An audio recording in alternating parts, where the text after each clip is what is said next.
Hello. How's it go? How's it go? How that shit go again? Pledge allegiance to the goddamn... Guys, big news. Big news. You're not ready for this. You are not. I hope you're sitting down. Because if not...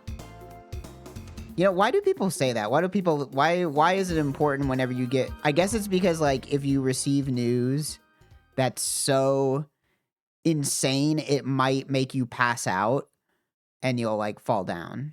I guess that's why they say, make sure you're sitting down for this. Because, guys, I can't believe... I can't believe it. It's crazy. Are you ready? What if I just didn't ever tell you? What if I just hyped it up for 90 minutes and then turned the stream off? That'd be really funny. I should have done that instead. That would have been a fun stream. Just constantly like, guys, let's get ready. The information is coming. I hope you're ready.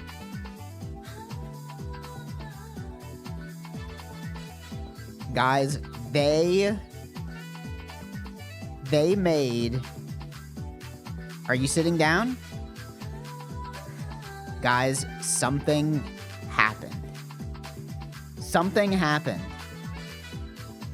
They made something. Somebody made something.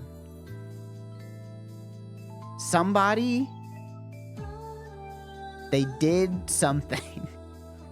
They did something that's crazy. I honestly, I can't believe it. I can't believe that it happened. I can't believe that somebody would go and do something that is so insane that I can't even believe that it happened. And it's so crazy. It's so insane. I can't believe it. I can't believe that somebody would go and do something so bold. It's hard to believe that somebody would go out there and do this thing that I'm gonna tell you because it's important and you're gonna know what it is as soon as I tell you that somebody did something.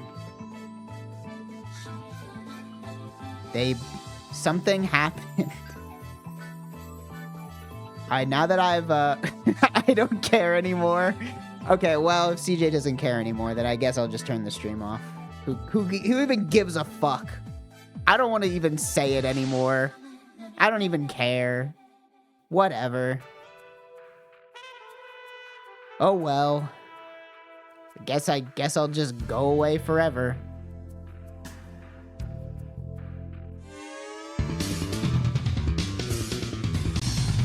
Nah, I'm just kidding. Alright, have I successfully hyped it up enough now? Are you ready? Nah, it's not even that special. You probably don't even care.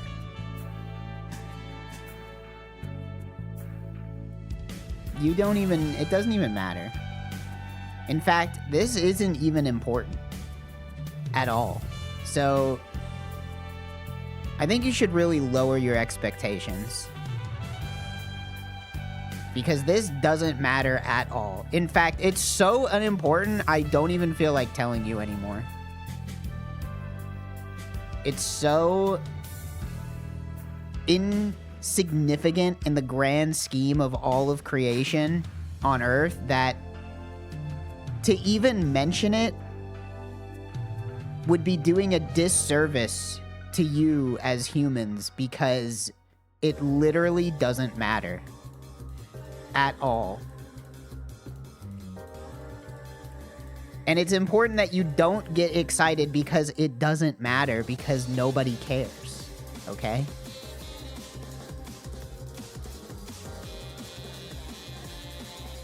It basically is like, I want you to imagine, like, if an ant farted. That's how important this is in the world. In fact, I would say that knowing that an ant farted would be more important than this information. Thank you for the 100 bits. It basically is like, I want you to imagine like a speck of dust, like a single mote of dust floating in the wind in the middle of the countryside. And I want you to, in your mind's eye, zoom out. You're zooming out, your Google Maps style zooming out from that mote of dust, and you see the highway, and then you see like the city and the state and the country and the earth, and then you see the solar system, and then you see the localized space around the solar system, and you zoom out more and you see the Milky Way, and you keep zooming out and you keep zooming out, and it keeps getting smaller and bigger at the same time. That's how important this is. I want you to imagine a single speck of dust in the entire galaxy.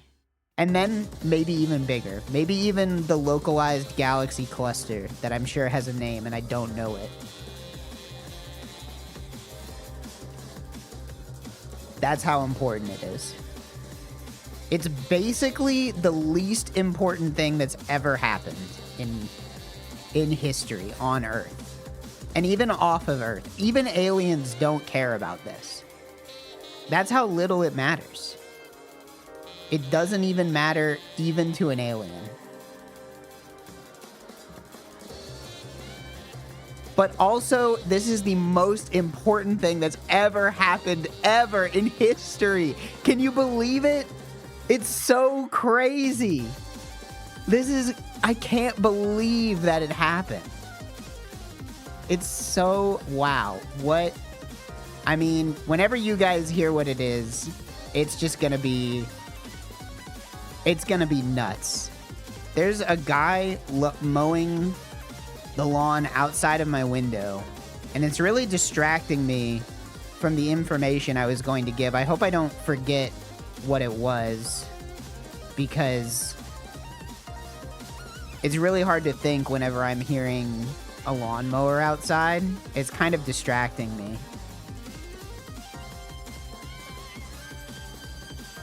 Wait, they still have the horses? I got an email that said that they're turning that off.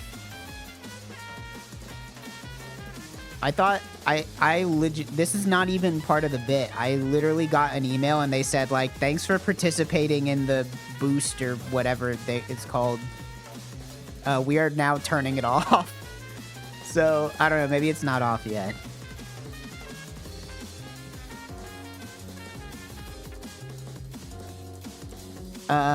What was I talking about? I guess it probably wasn't very important if I can't even remember what it was.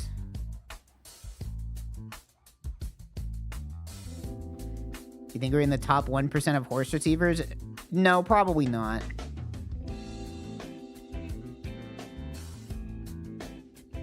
Thank you for the sub.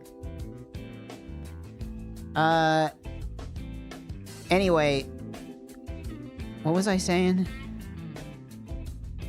You're talking about ants? Yeah, that's right. I was talking about ants. You know, those guys can do something crazy where they, like, use like, pheromones to follow each other, so if the end of a line and the beginning of a line gets too close together, then they just walk into a circle forever until they die. Isn't that crazy? That's not what I was going to tell you, though. But I just thought that was... a cool fact. Sheep do that? Now that's scary. Sheep should be smarter than ants because they're bigger. In my opinion.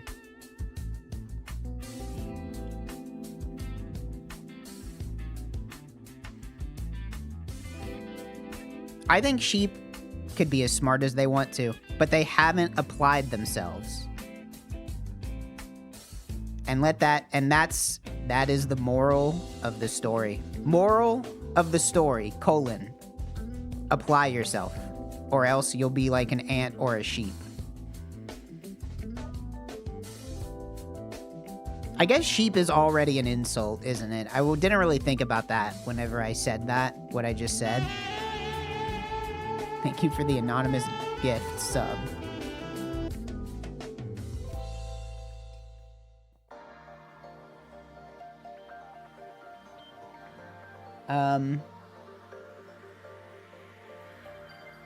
Anyway, so about this thing. About this news.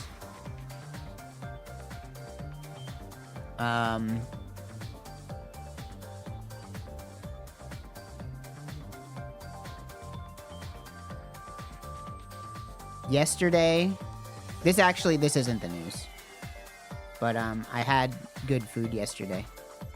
It was cool. I'm not going to tell you what it is because I don't want to dox myself, okay? But that's not what the news is. I just thought I'd mention it.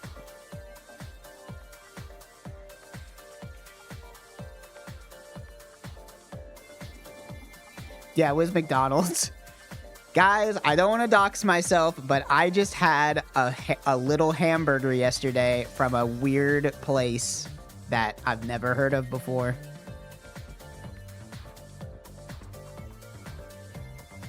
I don't even remember what I ate yesterday.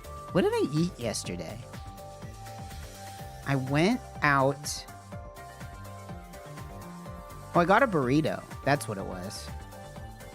I got a burrito. Cali style burrito.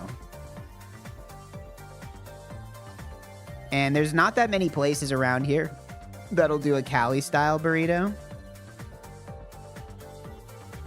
So I'm glad that there's at least a couple. And it was really good. I got it with pork.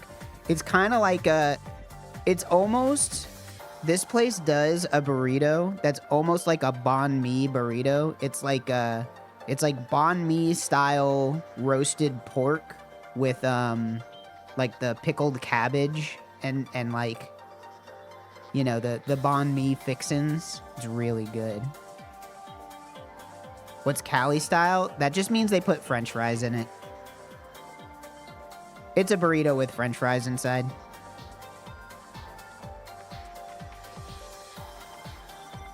But I do love that. I love that. What was I saying? I keep getting distracted. Sorry, this lawnmower hasn't gone away. Who's mowing their lawn? In March? Dude, we've gotten like no rain this season. There was like one day with rain and that's it. I want some rain. It's supposed to be spring. Let's get some rain in there. Is there any rain? Let's see. On the forecast? Dude, there's no rain on the forecast. For like another 8 days. And it's only like, it's not even a 50% chance.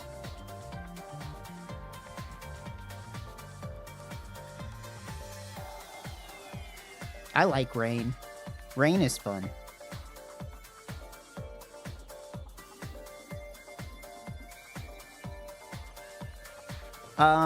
Anyway. So I can't believe it. But it actually happened. If you can believe it. Are you sitting down? Because this is big. Or it's small and it doesn't matter. I should just hedge my bets on every single statement I ever make. Because if I say that this thing is super cool and exciting, but then you being the listener, are not excited by it, then I'm going to feel embarrassed. And I don't want to feel embarrassed because that feels bad to me. But whenever you really think about it, what even is embarrassment? I think embarrassment is when your internal reflection of yourself does not match how you perceive others to perceive you. I think Sartre writes about this in Being and Nothingness. He kind of, it's like the self through the other. You can't, there's a part of that book that I really like that explains sort of a thought experiment where you walk into a room and from the corner of your eye, you spot a person. You spot a person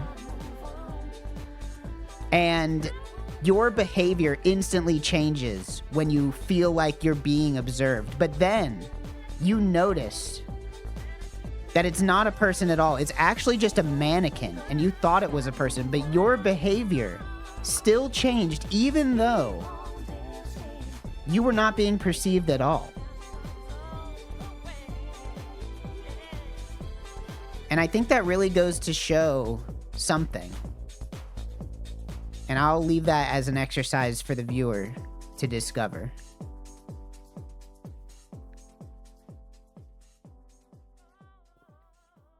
But yeah, being embarrassed sucks. But also, I've been thinking lately about if I just simply, I think embarrassment comes from a place of ego, right? I think if you are willing to completely quash your own ego, then you could never be embarrassed, right? Because embarrassment truly stems from a mismatch in how you perceive yourself and how you think others perceive you, right? So, if you just have no, if you have, I wouldn't say a lack of self-reflection, but if you're willing to let go of that internal monologue that tries to examine what other people think about you, then you could be free from embarrassment. Isn't embarrassment somewhat essential for the social contract to function? I mean, that's a good point. Let's be honest. I think maybe a little bit of embarrassment can be healthy. I think it's about finding the right balance of shame and whatever the opposite of shame is, right? Because if you go full in, never embarrassed, then you could do things that are bad. And Sartre wrote about that too. He said, I think there's a chapter about don't do things that are bad. But also you can't always be embarrassed because then you'll never do anything,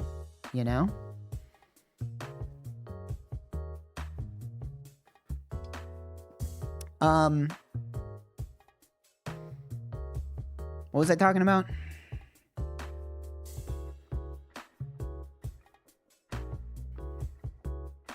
Something about, I don't remember. Right, something happened. I forgot that and I think that just goes to show how little this matters in the grand scheme of things, because I didn't even remember that something happened. And if I forgot that something happened at all, is it even worth me talking about it? Maybe it just doesn't matter at all.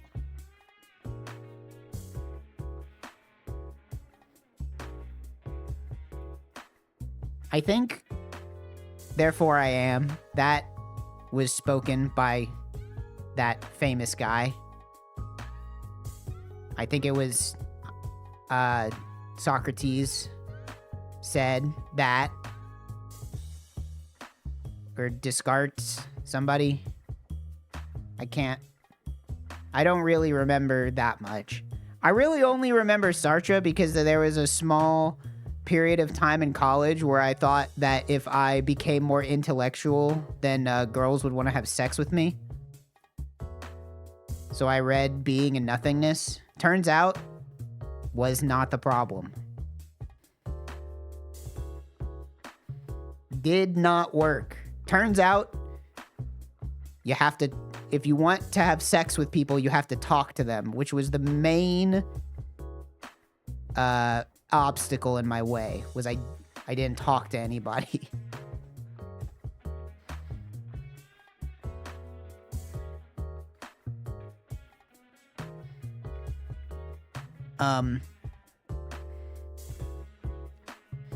Is that the news? No, that's not the news. That was a personal anecdote, which I have very few of, which is what makes streaming so hard.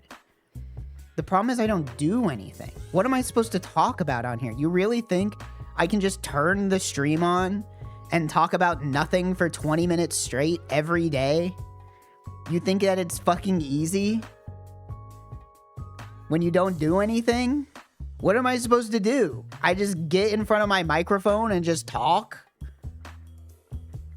That doesn't make any sense.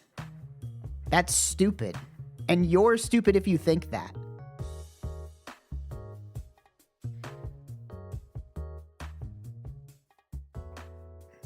I did hear about the OpenAI thing. Or whatever, Anthropic. I don't know. I can't keep all these companies together. But yeah, it turns out that spending billions of dollars on making videos that nobody actually watches is not profitable. Who could have seen this coming?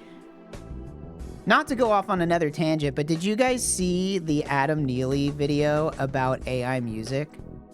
Great video. Would highly recommend it. And I think one of the most interesting things about that video is there's a part early on where he said that he did like a survey of people that use AI generated music stuff. And I think the funniest part of that was that one of the questions was like, who is your favorite creator that uses AI generated music? And like 99% of people just answered like me. I'm my favorite creator. I'm the one that did that. And I think that's so, it just perfectly encapsulates all of this Gen AI stuff in that like it is so inherently masturbatory. Like that is, I think that's the reason why it truly has like so many people in a mental chokehold, is that it is just a purely self-serving masturbatory action that it's just like, that's what it's for. The purpose of a machine is what it does, right? Like these things were created to basically solipsism yourself, right? Like it's just, it exists to cage yourself into the machine entirely.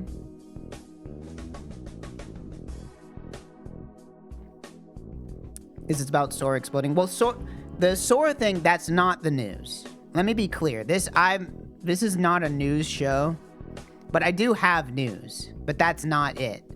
I'm just talking about this because it's important that you don't click away.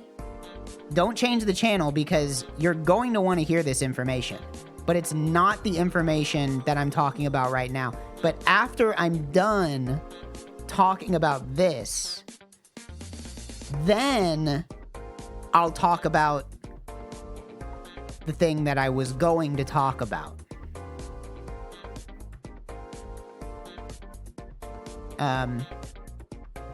But I'm talking about this other thing first.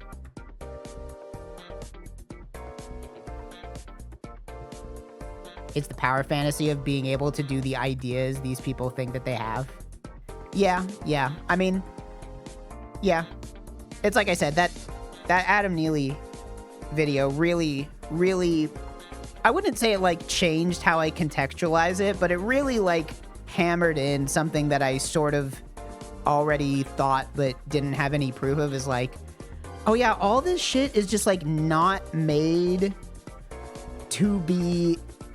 I think it's like it's the main difference between like real art and the Gen AI stuff is like, not that real art can't also be masturbatory in a way, you know? I mean,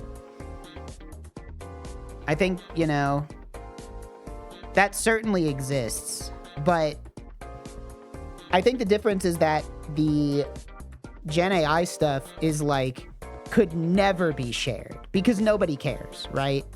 You don't ever, if you make an, like, you know, if you make that kind of stuff with whatever, I don't even know what people use nowadays. Is it still stable diffusion, whatever it is? But like, that is like, nobody cares. Nobody's gonna look at that. I think we're already at the point where people see that stuff, most people, and they're just like, ugh, you know? Just ugh.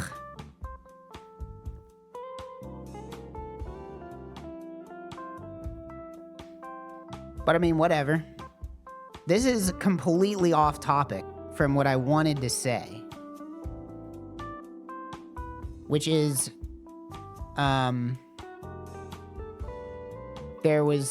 there's news.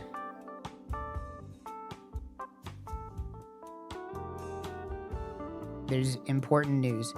Actually, it's not important. Wait, hold on. I'm getting word it might be important, and now I'm hearing it's actually not important at all. So, but it's something that you're definitely gonna want to hear, but you won't care about it. You're going to be interested in this news, but also it's not going to change your life in any way, and you're going to forget about it immediately.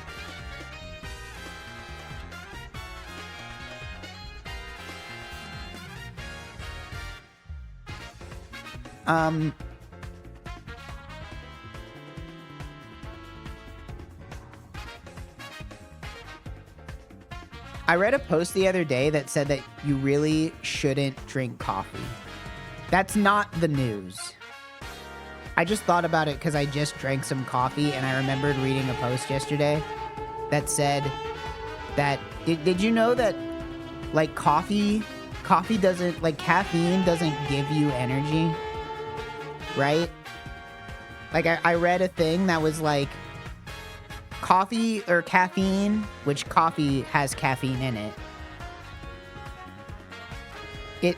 Caffeine like blocks the neurotransmitter that makes you feel tired or something like that.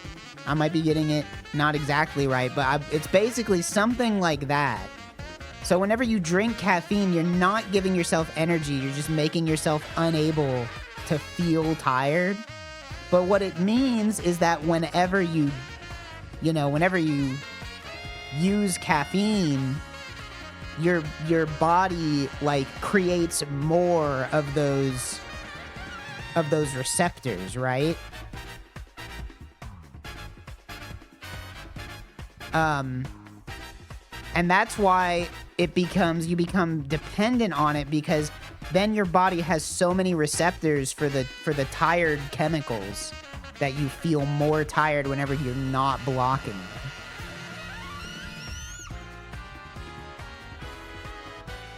Every couple years there's a breaking news going, this food or drink is the worst killer of all time, and then months later one comes out saying, actually it's great for you. Well, I mean, sometimes, it's really, we know that sometimes news can be exciting, but sometimes news you don't care about. And I think that sort of really exemplifies living and life. Because sometimes you get excited for something but then it's not actually exciting at all.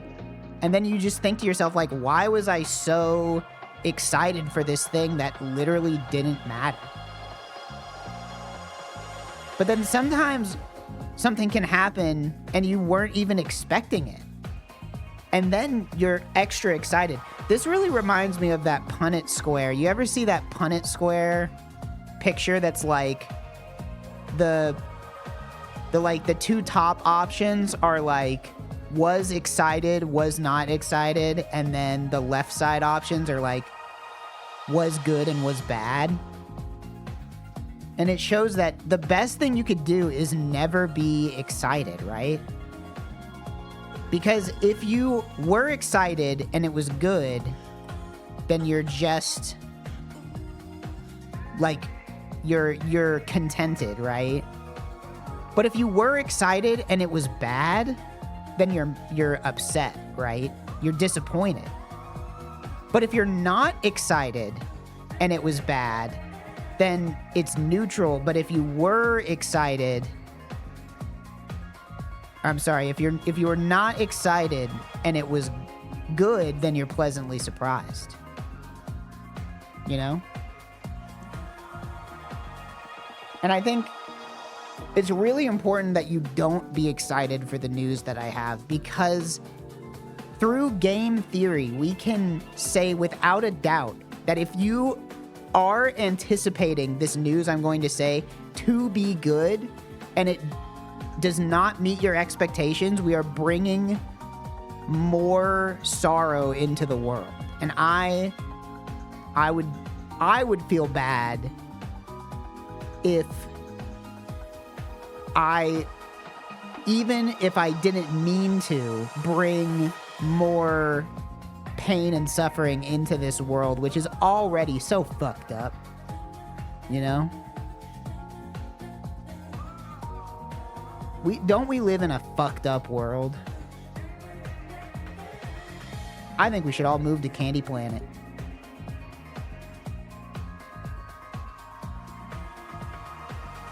We should go check out the gumdrop forest, the licorice ladders, the chocolate river, the candy cane lane. Go to the gingerbread apartment buildings. Go to the strawberry shortcake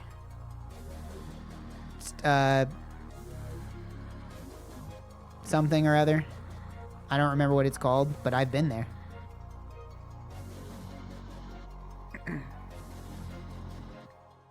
Is there any candy news?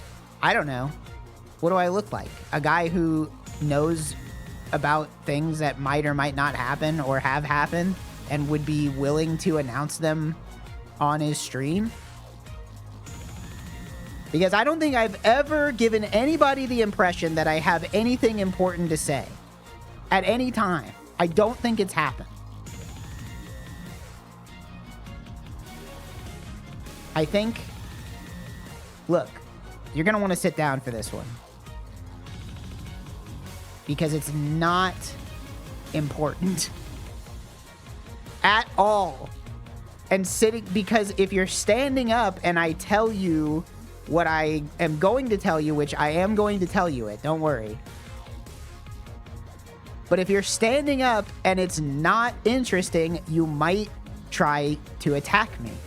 And if you're sitting down, that gives me more time to take a defensive stance or maybe run away. So it's important that you're sitting down, whether the information is important to you or unimportant. It's important that you're sitting down, okay? Because standing up is too dangerous. And I read something a long time ago that said sitting down is as bad as smoking an entire pack of cigarettes. It's literally as bad. You might as well be chain smoking menthols if you sit down for 5 minutes. And so I think I'm going to get into nicotine this year. That's not the news, but it's just a thought I've been having. I think that smoking makes you look really cool. And I don't have a lot of physical features that sort of outwardly project an image of coolness. You know, like, I'm kind of short. I'm pretty pale. I wear glasses. I got weird hair. My eyes are the wrong color. One of my feet is bigger than the other one. My hands are like, they don't work right. I'm covered in tattoos. I have the torso of a man, but the legs of a horse. And I can control things with my mind through telekinesis.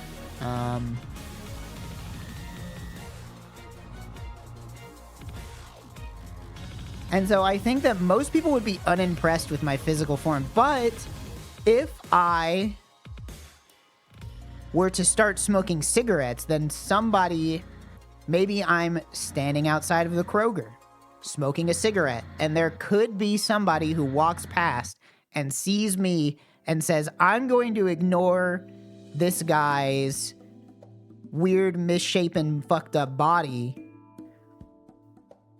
and solely focus on the fact that I think it's cool when I see somebody smoking a cigarette. Because smoking a cigarette really says to people, I don't care if my health deteriorates, I just want to have a good time. So I'm thinking cigarette in one hand, beer in the other, crack pipe in the third hand, and like a fleshlight in the fourth, because I also have the Omnitrix and I can turn into the Ben 10 alien with 4 arms. And I spend most of my time loitering outside of grocery stores waiting for somebody to look at me and comment on how cool they think I am.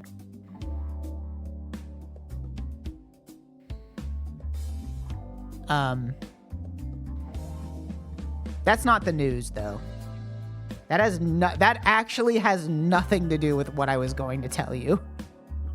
It's actually completely off topic. Entirely off topic.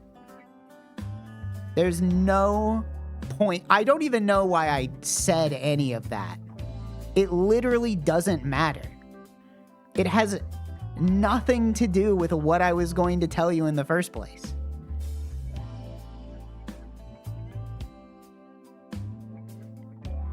My mom walked by and said, "You are weird." Well, everybody go ahead, thank Mudstone 12's mom, because now I'm feeling too self-conscious to tell you the information that I was going to tell you. I was just about to say it, but now that I'm thinking about how this person's mom doesn't think I'm cool, that's literally all I can think about. And there's no room in my head. I don't even remember what I was gonna say. I literally forgot. I literally just don't even remember what the information was, and I don't remember if it was important or if it was not important.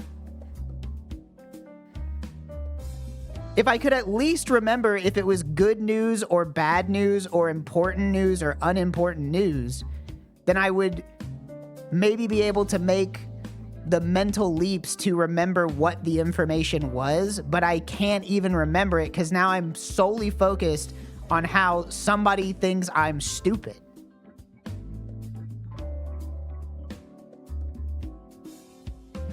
And literally, I think that that's what life's all about.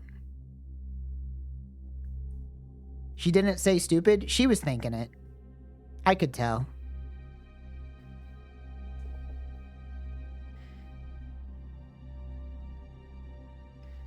Because here's the thing, I am weird.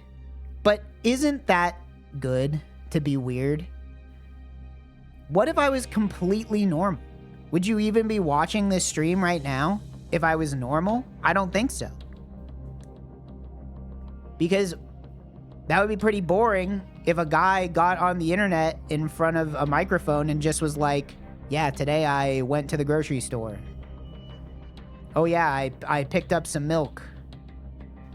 Oh yeah, I enjoyed spending time with my family. I saw a movie.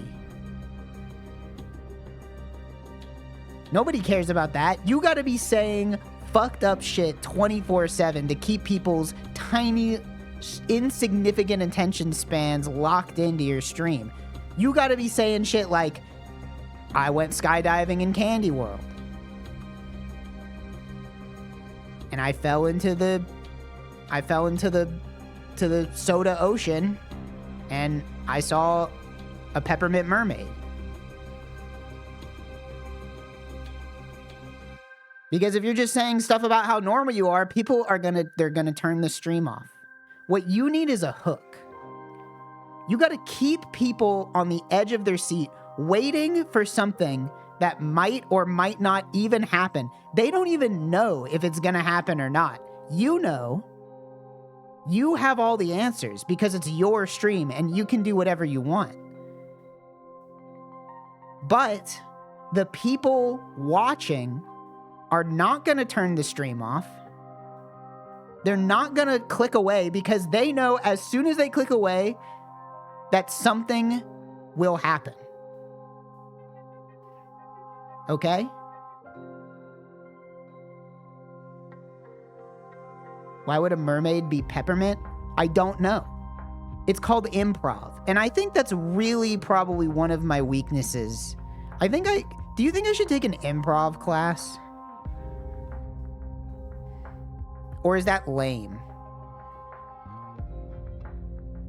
I don't even know.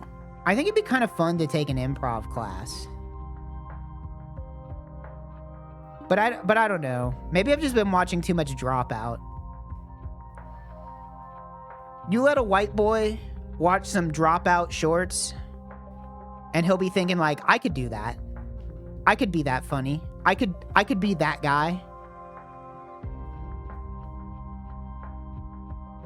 I could do Brennan Lee Mulligan's job 10 times better than he could, with my eyes closed and my hands tied behind my back while locked in a closet. Okay? I could be the best comedian, dungeon master, whatever else. They have all kinds of shows. All I have to do is move to LA. That's the only thing stopping me right now, is that I don't live in Los Angeles, which is why we're starting the Dropout of Texas right here in DFW. We're going to be making shows about funny stuff. This isn't the news, by the way. Just so we're clear. This has nothing to do with what I was going to say. This is just, this is something unrelated. But we're going to be making the Dropout of DFW, and it's going to be called Lift Up. We're going to be lifting up the comedy because it does have a very Christian slant to it.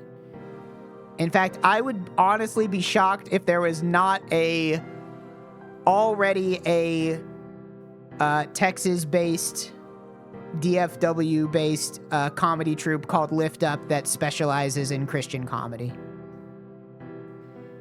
I think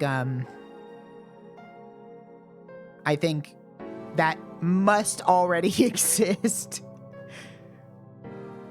Dude, I went to so many things as a kid that was like weird. It was always like, oh, here's like a thing that kids would like, and then at the end they'd be like, boy, wasn't that fun? But let's talk about God. Now, the reason I did this magic trick is because I love Jesus. That happens a lot around here as a kid.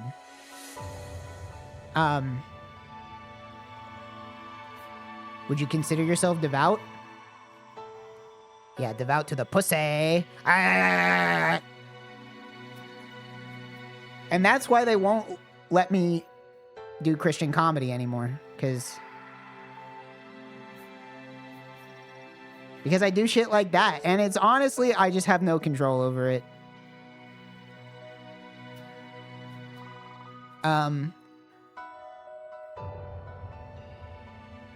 What was I talking about? Oh yeah, whenever I was a kid, I went to this show, or maybe the show came to my school. I honestly don't remember why I was there.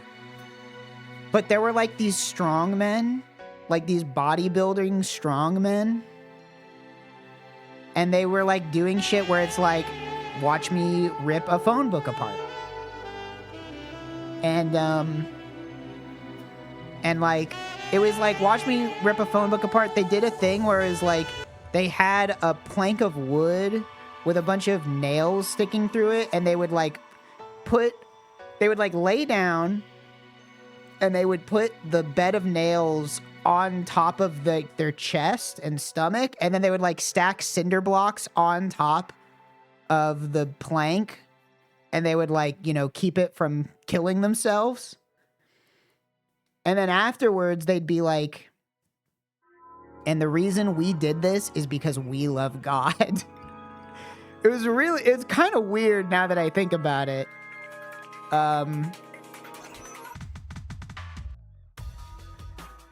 But that did happen. That's not even, here's the thing. I've said a lot of things today that might or might not be true.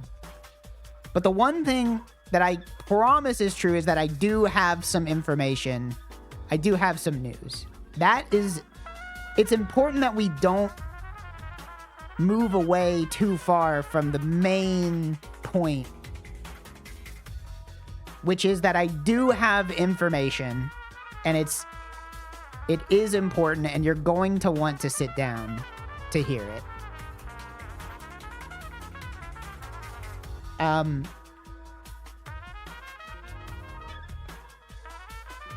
So basically, what it is that the other day I totally spilt a candle all over my hand. That's not the news though. But I'm looking at my desk and I see the candle that I spilt. And it was really weird because, like, how do you even do that? That doesn't even make sense, right? Like, we were recording the podcast and then we finished recording it and I just like moved my hand in a weird way and I like knocked my hand into the candle. And then like the wax went everywhere. Actually, I have a picture of it. Hold on. Let me get this picture. Because it does look kind of funny. And this is a comedy show. Look at this. Hold on. I'm getting it for you right now. Look at this shit. Hold on. This actually looks crazy. In case you think I was lying, let me pull it up. Sorry, this is taking longer than I thought. Check this shit out. Well, that's really big. Look at this. I spilt this fucking candle all over my hand. Can you believe it? I felt so stupid. It looks like you jerked off Grimace. Why would you think that Grimace's cum would be purple? That doesn't... You think that just because he has purple fur that his internal semen would also be purple? What cartoon character works like that? In fact, for that matter, what cartoon character have you ever seen cum? Now, I'm going to say probably very few. At least officially.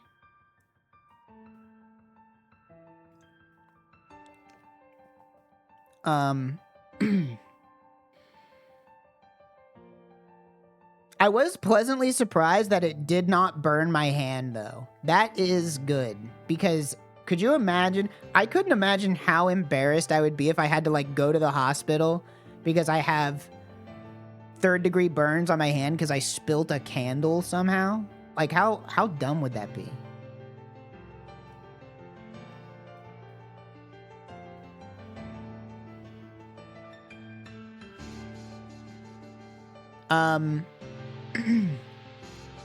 So basically I hurt myself constantly on accident. Do you know how hard it is to go to the gym and not hurt yourself? They really don't tell you that whenever you start working out. Like, I think my back is just fucked up forever. But my back was fucked up before I started going to the gym.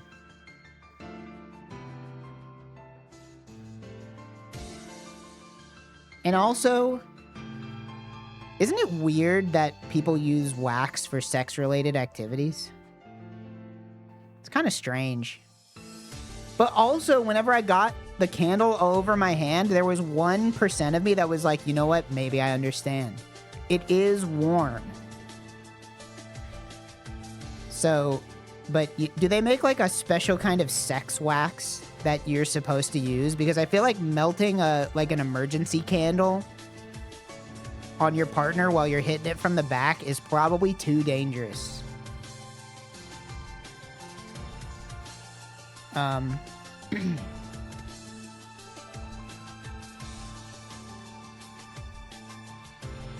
right, next time, wax on penis next stream.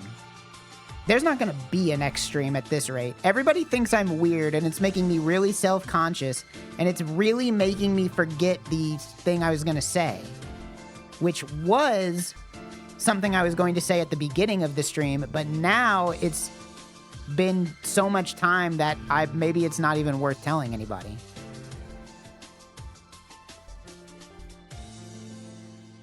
I mean, it seems to me like nobody really cares at this point. In fact, I don't even know if I care anymore, but I probably should because it's going to change my life. I almost said the world, but it's not going to change the world, but it will change my life. This is information that very specifically will change me. And it might change you, but I don't know because I don't know who you are. And that's sort of the relationship between the streamer and the chat, is that to me, while I appreciate every person on an individual level, and I try to internalize the fact that every chat message in my chat is from a real flesh and blood human that is choosing to take a part of their day to communicate with me. I also don't want to harbor parasocial relationships, which means I have to keep you at arm's length. It's sort of like a balancing act where while I want to create a rapport with the incorporeal entity that is chat, I also can't let myself become too close to any individual voice in the chorus, right? Because the last thing I want to do is, you know, make myself seem strange or weird, because that really distracts me whenever I feel like I'm strange or weird. And now I'm just thinking about how you might think it's weird that I'm not telling you what the information is yet. But there's a good reason for that.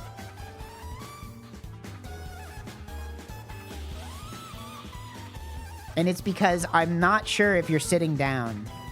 And you need to be sitting down because this is a game changer. Which reminds me of the Dropout show Game Changer. We were talking about Dropout earlier. And I think Dropout is the first thing in a while where I feel almost embarrassed to like it. You know, where it's like, it kind of has like a reputation where it's like, oh, I don't want to be like one of those weirdos that likes this too much. But it is funny. I like it. I don't pay for it. But it does make me laugh. And is it so bad? But also, I don't I don't engage in fandom discussion or anything, but the fact that I could offhandedly mention to somebody, oh yeah, I watch Game Changer, I watch Make Some Noise, I think they're funny. And then they're like, wow, this guy likes that stupid crap.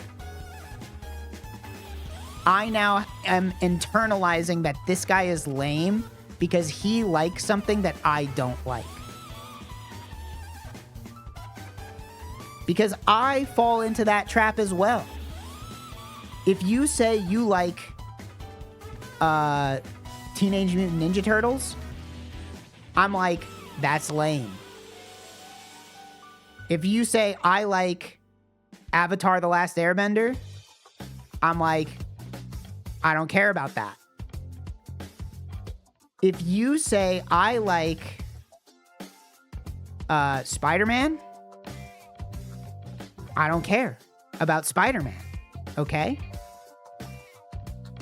I don't care about these things. And I'm sick of all of these Universe Beyond, Magic the Gathering sets. Why don't they make it about something cool? Like Ben 10. Ben 10 Universes Beyond. There was an alien that went really fast. There was an alien with 4 arms. There was an alien that was a ghost. There was an alien that was a little gray. And yes, I don't know their names. I don't know what any of their names are. I don't remember them. But I think if they made a Ben 10 Universes Beyond, it would be funny. They are making a Star Trek set, though, which kind of sucks for me because I think that it would be better if Magic the Gathering stopped making these sets. But also the idea of owning a Picard MTG card, like, I don't know if I can resist that. It's going to be really hard for me not to give Hasbro my money. I'll try really hard, though.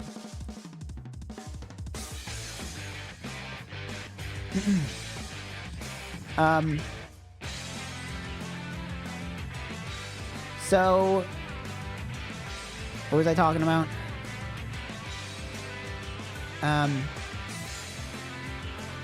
There's not going to be a Neelix card.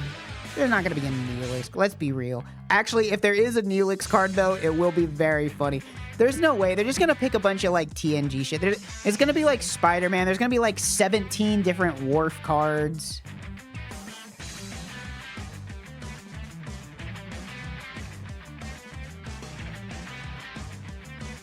Can we talk about the rain? All I can say is my life is pretty plain. Like that. When there's no rain, it's not sane.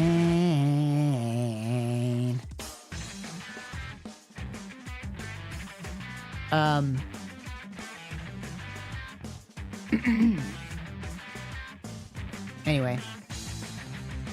So, what I was gonna say at the start of the stream,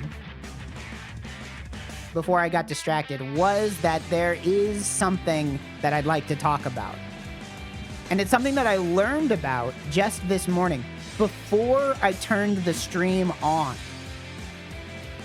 I woke up, and I looked at my phone for about 30 minutes, which is, I assume that's what every human on Earth does now. We just keep this stupid little box next to our heads that we have to look at all the time. You know, I read an article earlier, I read it yesterday, that said you can increase your productivity if you move your phone out of the room where you're working. They said that there was a study showed that even if your phone is off or turned upside down, if it's in the room that you're working in, it is distracting to you. So maybe what I should do, because I find that I do get distracted very often. There are some times where I want to, maybe I want to give some information, or I'm trying to get a point across, but part of the way through, I just completely lose my train of thought. So anyway, I get up and I look at my phone for 30 minutes, thereabouts, which is just such a bad habit. I really should not do that. But I do that. So I woke up and I looked at my phone, right? Then I got out of bed and I walked into my living room. Well, no, okay, first I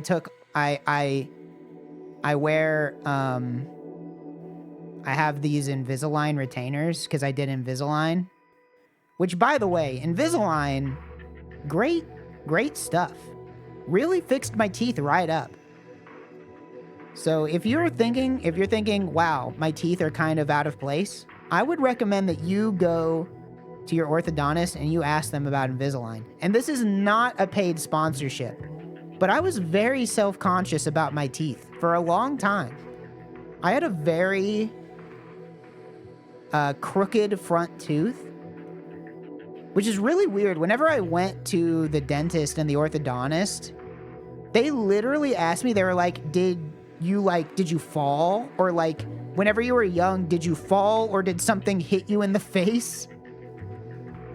And I was like, no, I did not fall. I did not get hit in the face as a kid. My tooth just did this.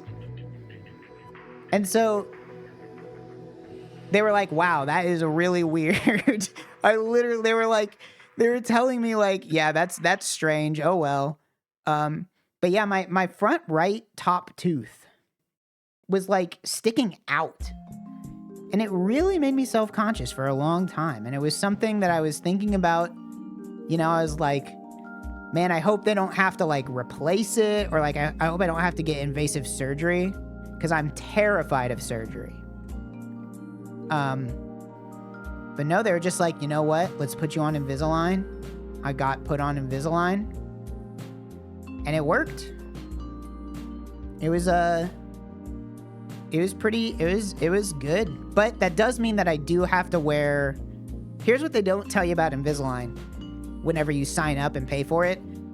They give you a retainer afterwards and you have to wear that every night for the rest of your life, or else your teeth will move back, basically, which is a small price to pay. I'm fine doing that, but it is just kind of funny to think like, well, this is just, I have to wear this every single night forever. And I don't wear it every night. You know, sometimes I'm too tired. I'm just like, you know what? I don't feel like it. I just don't want to put in my retainer. And I don't do it. But I did wear them last night. So I woke up, I looked at my phone for about 30 minutes. I got up, went to my bathroom, took out my retainers, washed them, put them in the case. Then I walk out of the bathroom, back into my bedroom. Okay? And then I go to the living room. And then the first thing I do is I make a coffee. When I wake up, after I'm done looking at my phone, I get up, I take out my retainer, and I go and I start to make a coffee. I got a wonderful new coffee maker from my parents for Christmas. And I do, what's the brand of coffee? I can't remember. It comes in a red bag though. I grind my own beans. And I think this is important because a lot of people think that I was a Keurig Andy for a long time. I was a Keurig Andy. But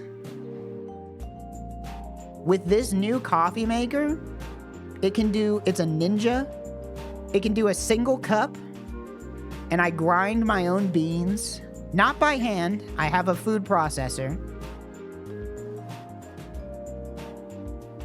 And I grind my beans, I make my coffee. And it tastes really good. And I'm actually out of coffee. I wish I had more, but I'm trying to not have more than 1 cup of coffee a day. Because if you remember earlier, I talked about caffeine and how it's not good for you, but I really like the taste of coffee.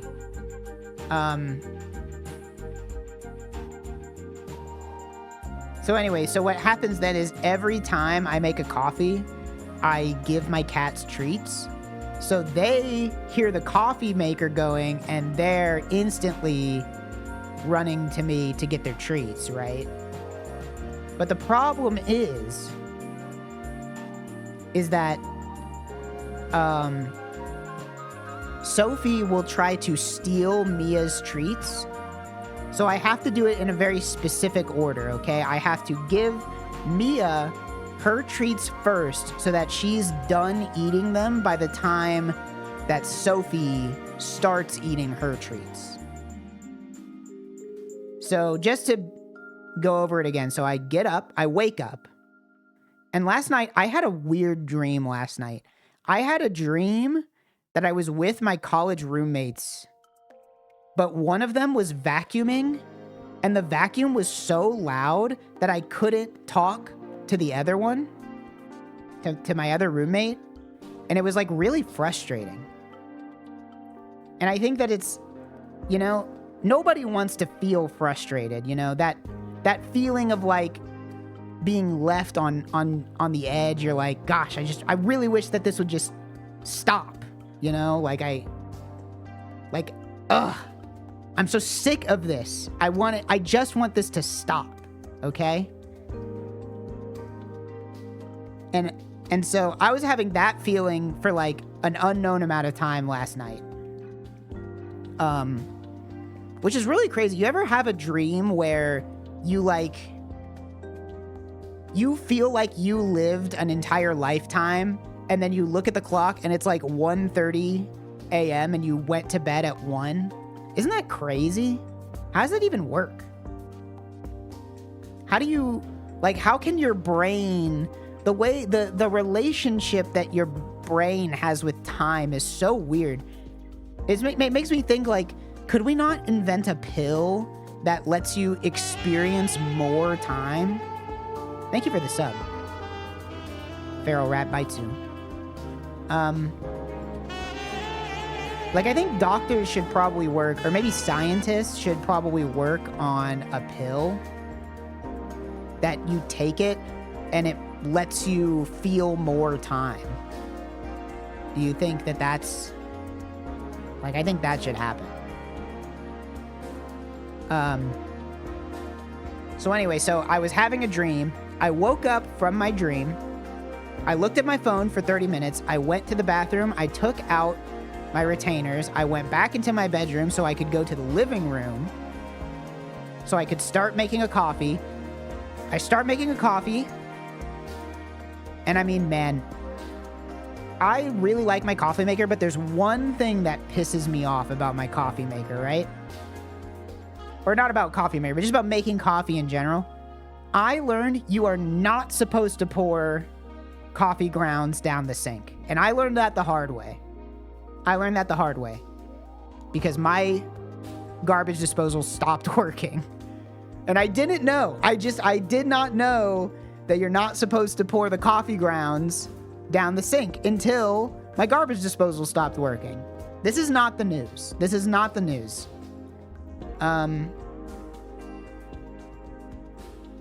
Now the good news is that luckily I fixed it.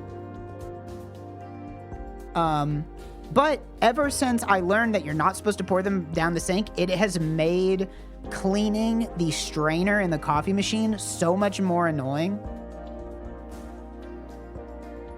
Because I don't even know what to do. I shake out the strainer into the trash can, but there's still a ton of, there's still a ton of shit left. So I have to get a paper towel and scrape out all of the remaining grounds. And it's just it's kind of annoying. I wish that it was easier. Get filters you can toss out. I don't know if I can put a filter inside because it's like a little mesh basket, basically. I don't know if putting a filter inside of the filter will like mess anything up, you know? I just don't know. I'll have to look into it. It's what I do on mine. Maybe I'll just buy some filters then. I mean, if it works, it works. You want to get coffee grounds out of your pipes, you dump down bacon grease. I'm just gonna hope that all of my sink related troubles are done. So what was I saying? So I wake up from my dream. I look at my phone. I go to the bathroom. I take out my retainers. I leave the bathroom. I walk out. I start making my coffee. My cats get treats. They each get 3 or 4, depending on how gracious I'm feeling. Then what I do is I go and I sit down at my computer. And I think what I did this morning, I think I opened up Path of Exile and I stared at it for a little bit, but I didn't really do anything. So then I leave that computer. That's not the news. I go upstairs because I have an office. See, I have my downstairs, my living room is where I have my like fun computer. And then I go upstairs into my office. That's where I am now, right? And I look and I see on my computer, I see something that really blows me away. I say, oh my gosh, this is crazy. I can't believe this happened. And I'm thinking like, I have got to tell my stream about this. Because this is gonna be, I mean, this is gonna be crazy, right? That's the first thing I think of. And I go in and I go into my friends, you know, our friend Discord, the group chat. And I'm like, oh my gosh, guys, check this out. And they're like, whoa, that's crazy. And that's the news that I'm going to tell you, which is something that you're going to want to keep tuning in for, because if you miss it, you're going to really be kicking yourself. For sure. For sure. You're not, because, I mean, the last thing you want to do is click off, and then, like, the second you click off, like, that's when the information is disseminated, right? So, you know, the last thing you want to do is leave. You want to stay here.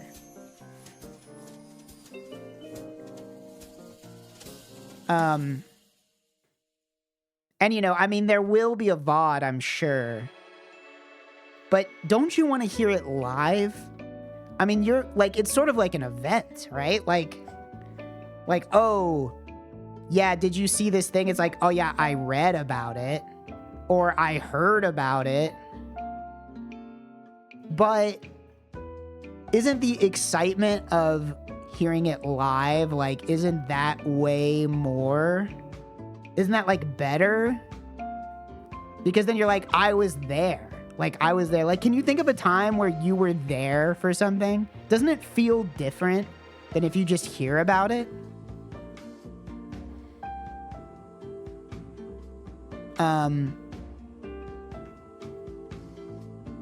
I really can't think of, you know, this is really wrapping back around to, I can't think of a time where that's actually happened to me. But I think that's why, you know, now I'm sort of on the other side. Like, I'm the one giving the information, right? 9/11, I legitimately can't remember 9/11. I can't.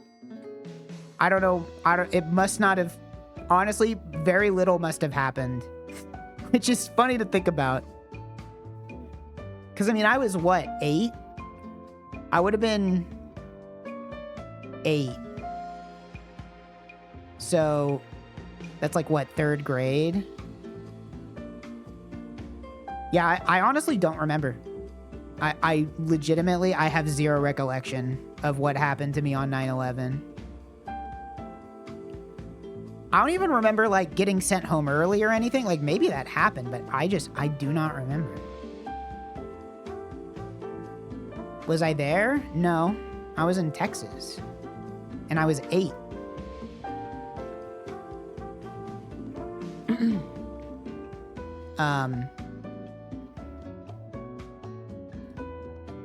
What was I talking about? Was I talking about, Right, so I was... Right, something happened. I forgot. Isn't it so funny how, like, something that you feel like could be so important, in the moment, you're like, this is something I'll never forget, and then you never think about it again? Like, isn't that crazy? I'm sure there's so many times in my life where I've thought, like, this is a pivotal moment, and then, like, I can't even remember it. It's like, I thought this was so important, but it turns out that it actually wasn't important at all.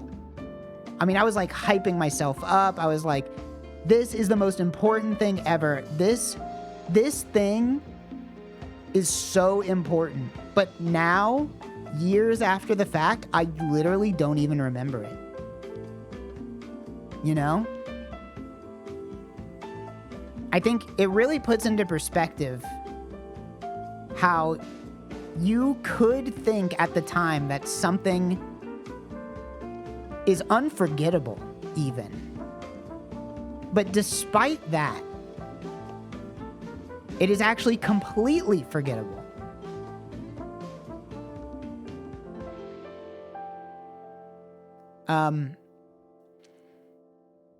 So I wake up, I look at my phone, and then I take out my retainer. I go back into my bedroom. I leave my bedroom. I go into the living room. I start making a coffee. I clean out my coffee maker. And I do 2 teaspoons of sugar every time. Every time. I used to do milk, but I don't do milk anymore. I don't do milk because for like 2 weeks, I was too lazy to buy more milk. That's a lot of sugar. Yes, it is. It's too much. But I like it. I mean, here's the thing. You look at the bag of sugar and it says that 1 serving is 2 teaspoons. And it's only 30 calories. Like, that's not bad.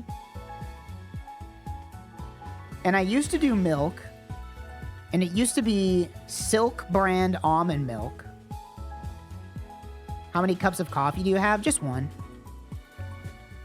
But then I moved off of the almond milk. I moved to the Fairlife, like the non-lactose milk, where it's like magic and it stays good in your fridge for like weeks. I did that. But then I just didn't buy it for a little bit. Well, they stopped stocking at the store, so I couldn't buy it. So then I just started drinking the coffee with just sugar and no milk. And it turns out that I was actually fine. So I think if I probably like slowly decreased the amount of sugar, I could probably just go to straight black coffee. But I like a little sugar. It like, you know, it's like a fun little treat for me. You know, it really gets me going. I wake up, I'm like, oh boy, time to have a coffee. And it's like, I hope something cool happens today. I hope there's like some sort of interesting information that I can, you know, like, oh, I'm drinking my coffee. Like, wouldn't it be cool if there was something cool that happened that I could like tell people about? And so anyway, so I wake up, started putting a micro amount of salt in black coffee. You know, Mont was saying that you can put a little bit of salt in black coffee, but I'd never heard of that before, but I should try it. But I don't know. It's like, for me, I like the combination of like the slight bitter with the sugar. Like it's so good. So I make my coffee and I give my cats treats, and then I go onto the computer, but I don't really do anything. So then I go upstairs because I'm like, time to stream, time to turn on the stream. That's what I do. I'm a streamer. And so I'm like looking like, what am I going to do today? I don't know. I don't really have that many things I like to do, which makes it really hard to like stream every day, is that like you really feel like you have to stretch the few things that you like to do out, because you're like, I don't want people to be bored, right? Like you can't just get on and do the same thing every day. Like you really have to, you know, you really got to stretch out the things that you want to do. At least that's how I feel. I mean, there's some streamers out there that can literally like, they get, you know, like, I guess I'm basically a variety streamer. I don't know. But there are some guys that's like, oh yeah, I play this game. Like I just get on, I play this game for 8 hours a day. That's what I do. But like, I don't even do that off stream, you know? Like I get bored of games eventually. Like I don't, even my favorite games of all time, like I don't think I could just clock in, clock out, you know? Like I like a little variety in my life. Did I say the news yet? No, good news. This isn't the news, but this is good news.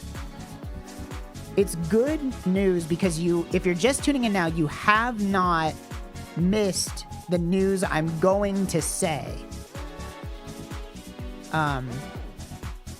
That's the news that I'm saying. The news is not the news. But it is good news for you because you didn't miss it.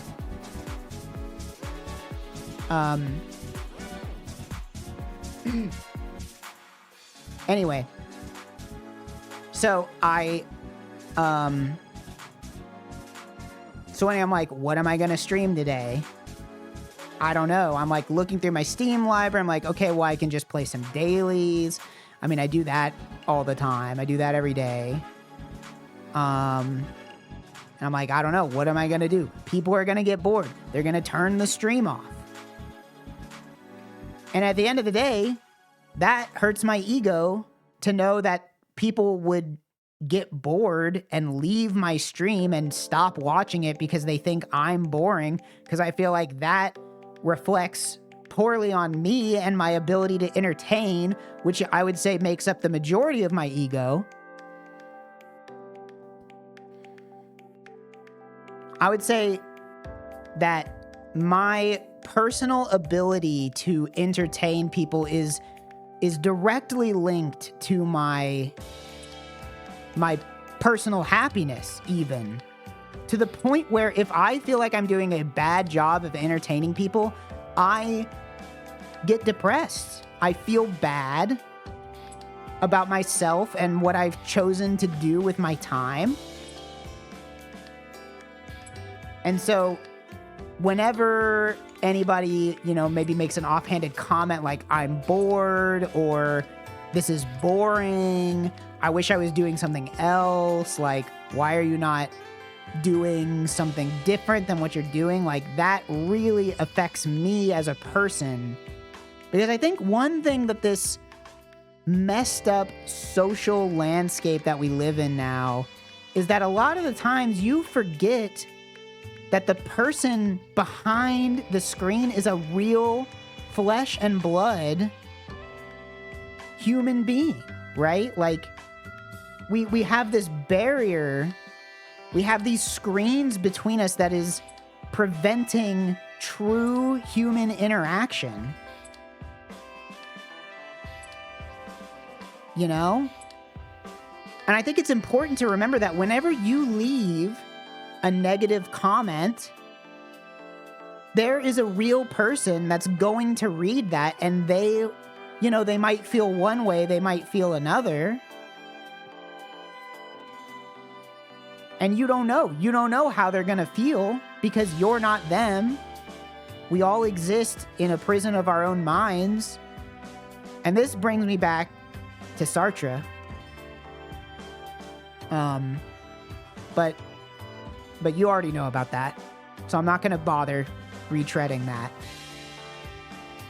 I think I said once on stream that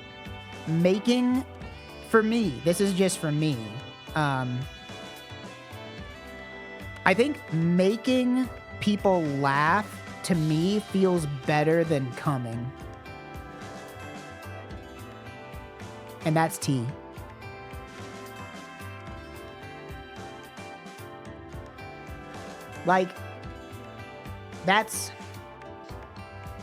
That's all I want to do. I just want to make people laugh, you know? I want to make people laugh. I want to make them happy and entertained. So the very concept that I could be boring somebody is unthinkable.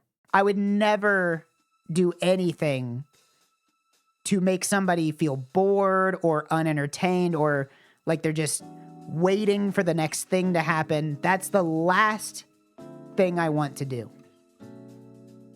I just want all the people watching to be happy, right? And I want them to laugh because when you think about it, the thing that separates us from the lower life forms on this planet is the ability to laugh. It's humor, right? Humor is such a higher brain function. It is part of what makes us human.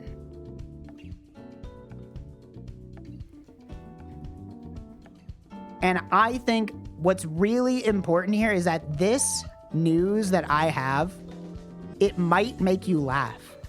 You might think it's funny. It's not supposed to be funny. It's supposed to be important. But there is a chance that it might make you laugh.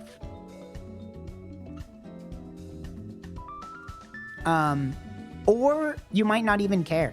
To be honest, I don't even know if I care anymore. I mean, it's been what? It's been like an hour and a half.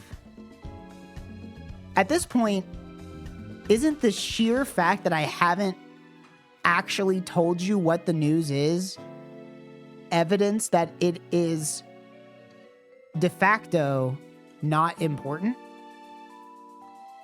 If it was really important, then I would have probably just said it already, right? But, I mean, it's been like 90 minutes. And I haven't even said what it is, right?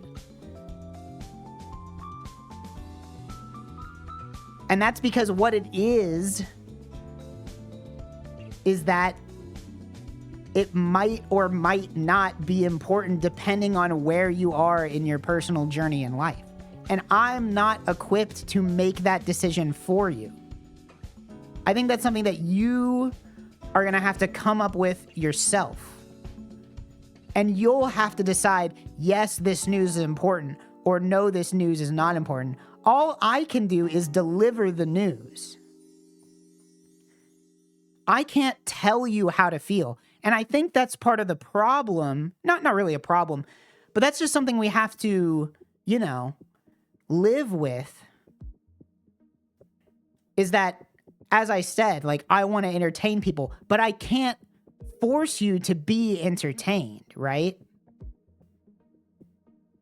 All I can do is present myself as an authentic version of myself and hope that somehow through my performance, I can make a genuine connection that you resonate with through the lens of your own personal experience, right? Because I can't, you can't force somebody to laugh unless you tickle them. And isn't that weird? Tickling is really weird. I'm not even going to get into tickling yet. We'll wrap back around. But that's like a different laugh, right? I mean, the essence of comedy is the unexpected, right? I think it's the gulf between your expectations and reality. That gulf is what humor fills, right? I think you can look no further than the Three Stooges, right? The Three Stooges are out, they're doing their job. Moe, Curly, Larry, sometimes Shemp, but not every time. They're going out there like, we need money. We have to get money for our orphanage. And you think, these guys, they're a bunch of idiots. They can't work at a bakery. They can't clean a haunted house. They're completely inept. But then what you don't expect, and this is where the humor lies of the Stooges, is that you don't think that they would hurt each other because they're such good friends and maybe brothers. I'm not super sure. They might be related, but I don't know. I think some of them are related in real life, but I don't know within the canon of the Three Stooges. I'm not sure if they are actually like supposed to be related. So you see Curly, Larry, and Moe, and you think, these guys aren't gonna hit each other, right? And then Curly does the thing where he pokes Moe in the eyes, and it plays like a doink. And you're like, oh my gosh, they've completely subverted my expectations. I had no concept that the Stooges would hurt each other. And now that I'm seeing that violence is involved, it makes me laugh.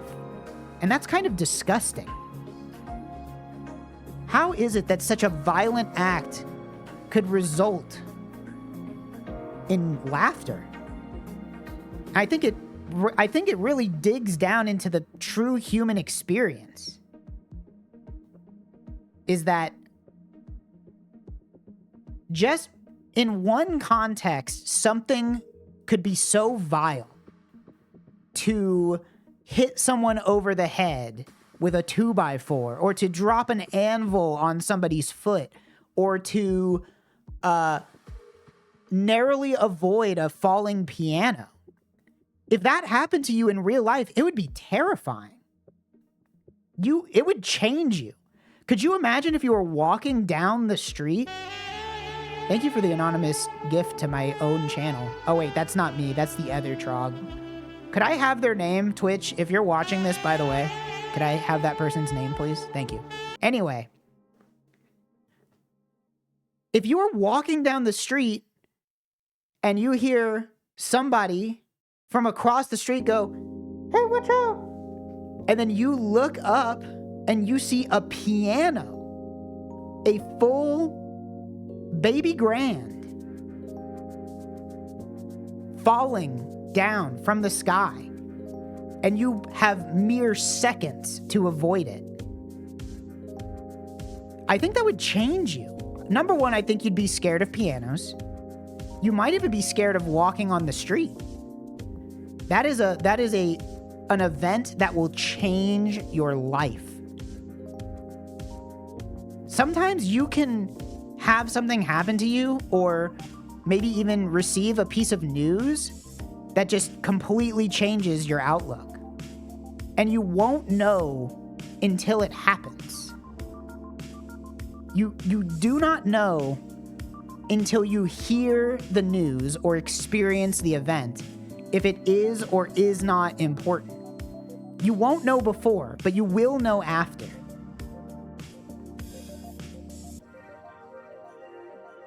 And so it's sort of like a Schrodinger's cat situation, right?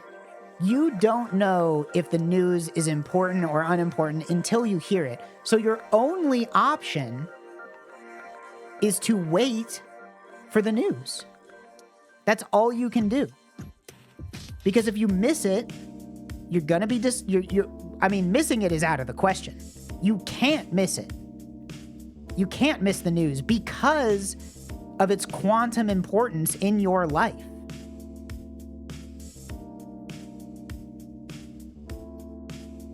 So anyway, about the Stooges. So, or maybe Chaplin. I mean, we could go Chaplin with it. We could stay on the Stooges. Who else? We could go modern. I mean, we could go really modern. I mean, like Will Ferrell.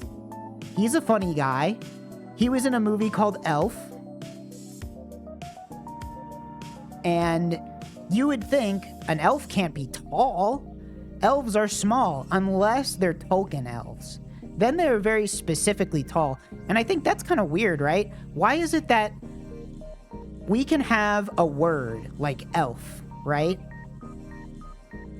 And a word like elf can be completely different in different contexts. And not only different, but almost exact opposites, right? A Christmas elf, small, likes candy, builds toys, lives with Santa Claus, enjoys the cold. Tolkien elves, tall, shoots a bow and arrow, has magic. I guess they both have magic. Actually, I don't know. Are the elves? I don't think Santa's elves are magic. I think if you divorce an elf from Santa's sphere of influence, they no longer have magic. I want to believe that Santa is the font of energy, of magical energies for the elves.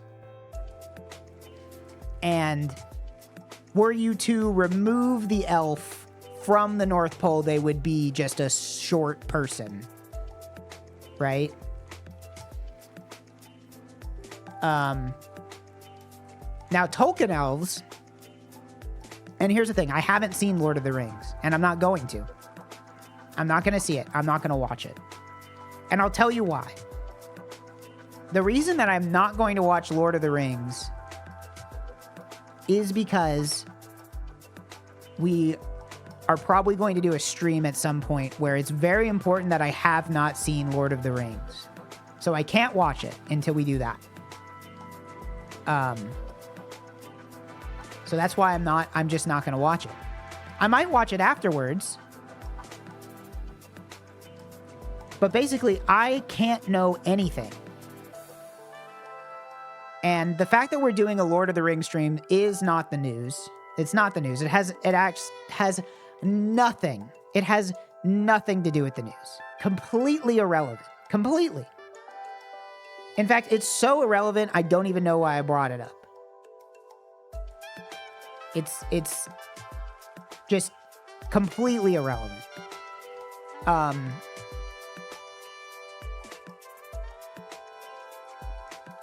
think I was talking about humor though, because it's the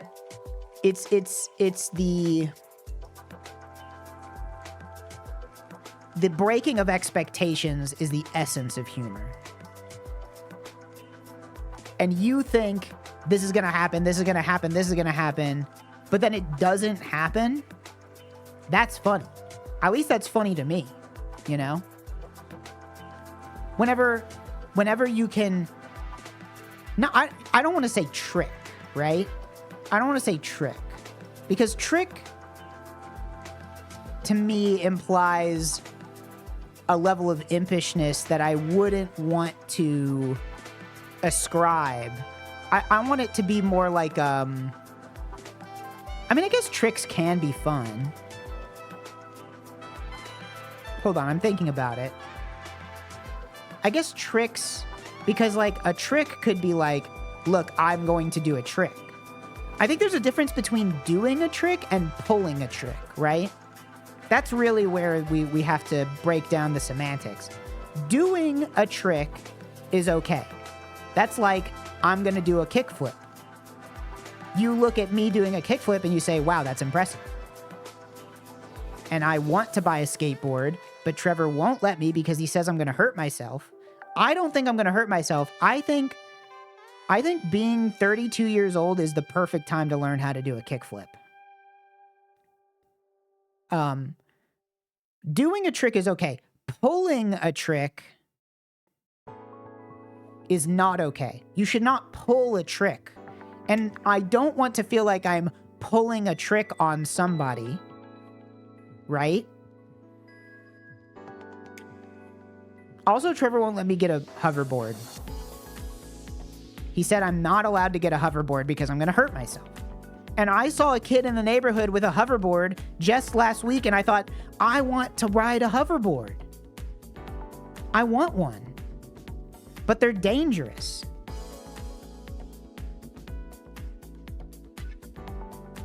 Because the batteries blow up, right?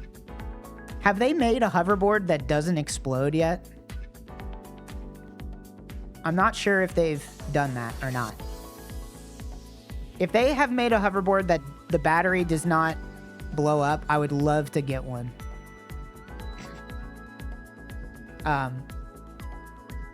So I don't want to pull a trick on anyone. I don't want anybody to feel like they've been bamboozled or, you know, I'm not operating in subterfuge here. I'm just trying to, you know, I'm trying to do a trick, not pull a trick, I guess is what I'm saying, right?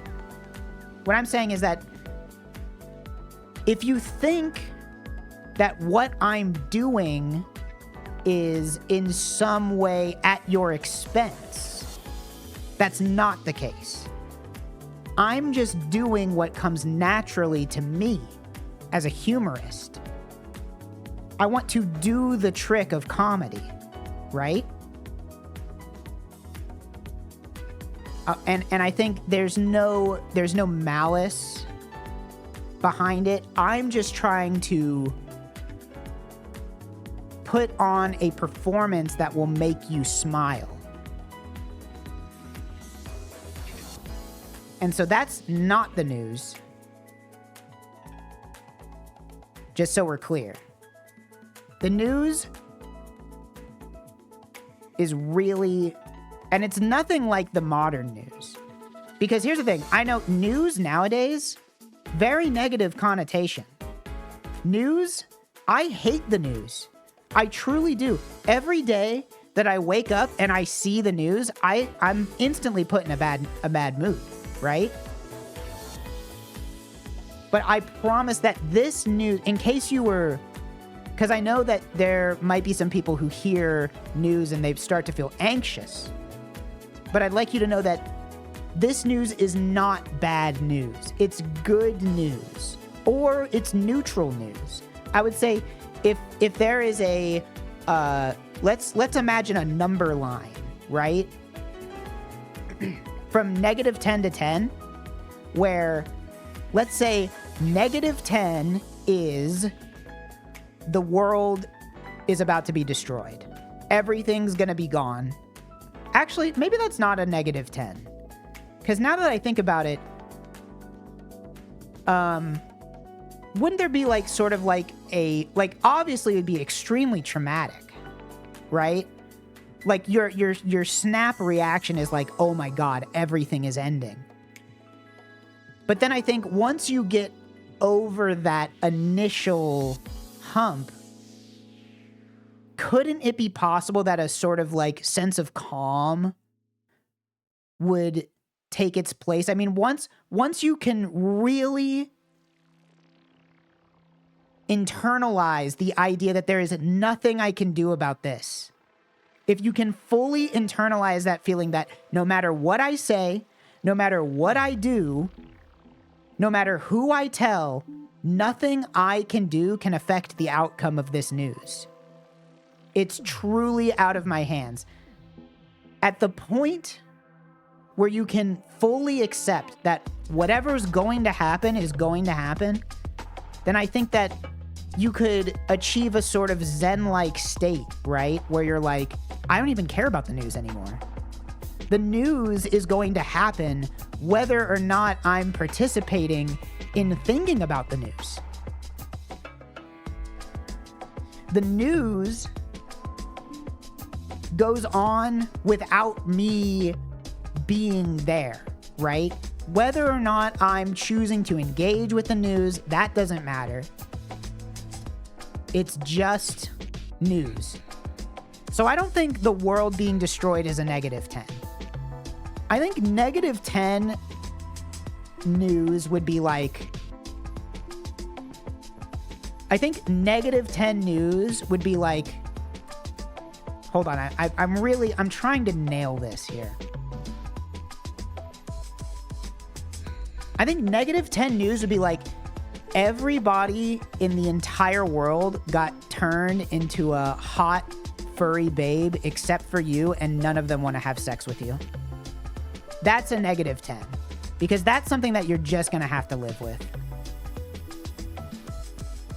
Like, that's a -10, right? Now, on the other hand, so we're imagining a number line, remember. So we have -10 on the left-hand side. All the way over on the right-hand side, we have +10. +10, what would be a +10 news? A +10 news would be like, peace on earth, everyone. I think +10 is like, benevolent aliens have just shown up and they're going to fix literally every problem on Earth. Like godlike beings, Star Trek style, godlike aliens have been traveling through the cosmos. They have arrived to Earth. They look at us. They say, this is a real fixer-upper. But we can do it because we're godlike aliens that have complete control over reality. In the same way that a human looks at an animal, these aliens look at us, right?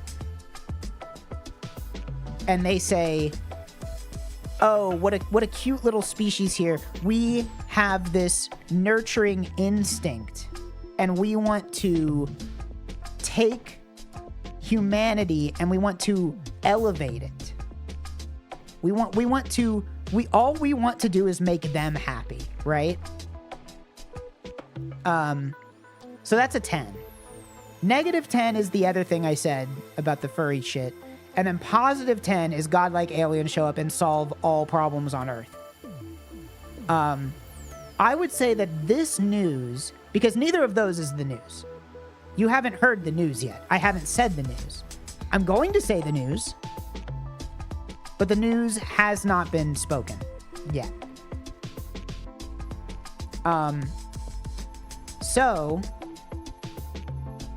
I did not say any news. You're wrong. If you think you've heard the news, you're incorrect because I have not said the news. So I would say this news could not be a negative on the number line. Remember, we're imagining a number line. Don't forget that. So this news, minimum is a 0. Minimum, this news will just simply not affect your life. And I think that's okay, right? It's never going to be bad news. At best, I would say this news probably could rank, I don't know, like a 4, maybe a 3 or a 4. I mean, I don't want to like blow it out of proportion here. This news, I guess really what I'm trying to say is that if you imagine a number line, this news ranks minimum a 0. And the number line goes from -10 to +10. Excuse me, sorry. I've been talking a lot. Starting to catch up. Man, it would be so sad if I was physically incapable of telling the news because I've talked too much. So, in terms of the news, like I was saying, the news today the news, I'm speaking like generically, not today's news, not the news that I am going to tell you, but the concept of the news today as in current events, generally negative, I would say, which is too bad. We're definitely living through a local minima of news. News in the general, negative. However, the news that I have, the news that I'm going to tell you, is not negative at all. There's no way, I'll go on record. There is 0% chance that hearing this news could ever be bad. It can only be good. It can only be good news. Or neutral, but it can't be bad. Do you understand what I'm saying? The news can only be good. It can't be bad. And I think that's good because if the average is negative and we're adding on to the average, we're adding, at worst, we're not adding anything. It's a 0. But best case scenario, we're adding like a 3 or a 4. That's going to move the average up towards positive. So this news making its way into the world will be good for everybody, or neutral. It might be neutral. I don't want to hype it up too much, okay? I'm giving myself an out, you know? I don't want to lock myself in. I don't want to, say, oh, that's going to change your life. Oh, it's the best news of all time. No, it's not, okay? But it's good, and you're going to want to hear it. The news is not bad. It's good news.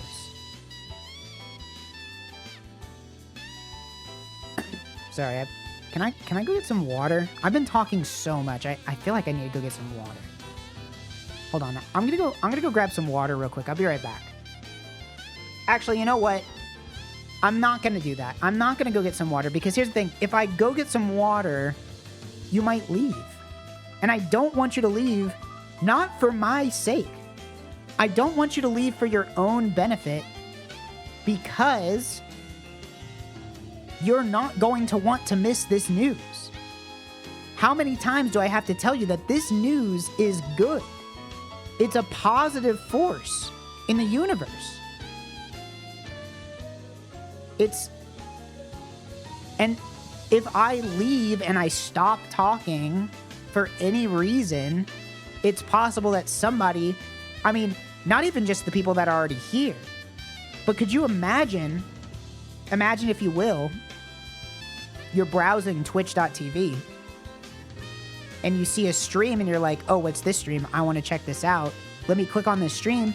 And you click on the stream and nobody is talking, right? And you're just like, what the fuck's going on? I don't understand. Why is there's nobody here? That's confusing and upsetting. And so then they will click on the stream, not hear anybody talk, and say, boring, I'm going to go watch Hassan. Hassan is talking about the war in Iran. This stream is nothing. It's just a picture of a mountain. That's fucking boring. And I think it's important to know that the news that I have has nothing to do with politics. Completely politics free, which everybody loves. Everybody loves whenever you go somewhere online and you see a note that says no politics. That's the mark of somebody who really has their shit together.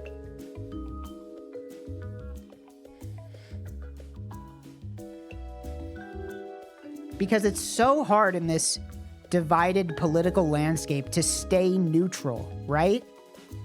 And it's so important that you don't ever have an opinion on anything, because to have an opinion is to potentially alienate people. And it's more important to appeal, to have mass appeal, to have wide appeal, to, make everybody happy versus having any sort of like moral center where you are willing to get in front of a microphone and you're willing to say things that people might not agree with, right? Now, that being said, there is no political slant to this news that I'm going to tell you. It's completely politically neutral. So you don't have to worry about it. If you were worried that this news was political, it's not political. Okay? It's politically neutral. So you can tell anybody. You can tell your brothers, you can tell your sisters, you can tell your mom or your dad, your aunts and uncles. I know everybody out there has an uncle that said some crazy shit sometimes. You know what I mean? You know the guy.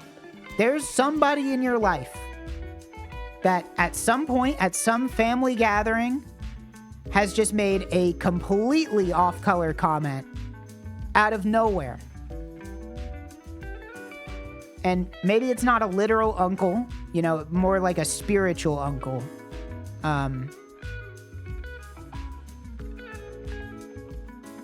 One time, I don't remember what, like at some family event, my uncle was like, "Oh yeah, I'm going to Seattle. I hope we don't run into Antifa." And I was like, I should have said something, but it was definitely the kind of situation where I was like, I'm just not going to crack open this can of worms right now. Like, it's not worth it. Sometimes you just got to know when to hold them, know when to fold them. I was like, whatever, man. I was like, okay, yeah, sure. Whatever you say. But the news, that's not the news. The news has nothing to do with Antifa. Oh man, my throat is like, I'm really feeling like, my face is sore and like, I've just been talking so much. But I think, I don't know. Do you think everybody's ready? I mean, do you really, like, do you even want to hear the news? Or, now do you, now you're sitting down, right? I'd like to reiterate the point that you really need to be sitting down to hear this news. Because, I mean, look, I've been over that. I'm not going to retread. I'm not going to retread it. Because I've already explained everything. I've basically explained everything because it's important. Not only do you want to receive the news, but you also need to be prepared to receive the news. And without the context surrounding the news, it wouldn't be as important. Or it wouldn't... no matter what, let me wrap back around momentarily to say that I just misspoke. It's not... The news is the news, right? It doesn't... Your perception of the news does not change what the news is. So whether or not you care or don't does not actually affect the physical, or not physical, but the, the tangible properties of the news is a concrete, static point in space and time. But your perception of the news is more liquid. It's more, there's a sort of cerebralness to it all, right? And it's really about the separation of the physical world that we live in and our perceptions of that world. And all we have as a connective tissue between these things is our five senses, right? I want you to imagine an unfeeling, sightless, deaf, no tongue, and no, like just like a lump of flesh. Like just imagine a rock, but it's alive, right?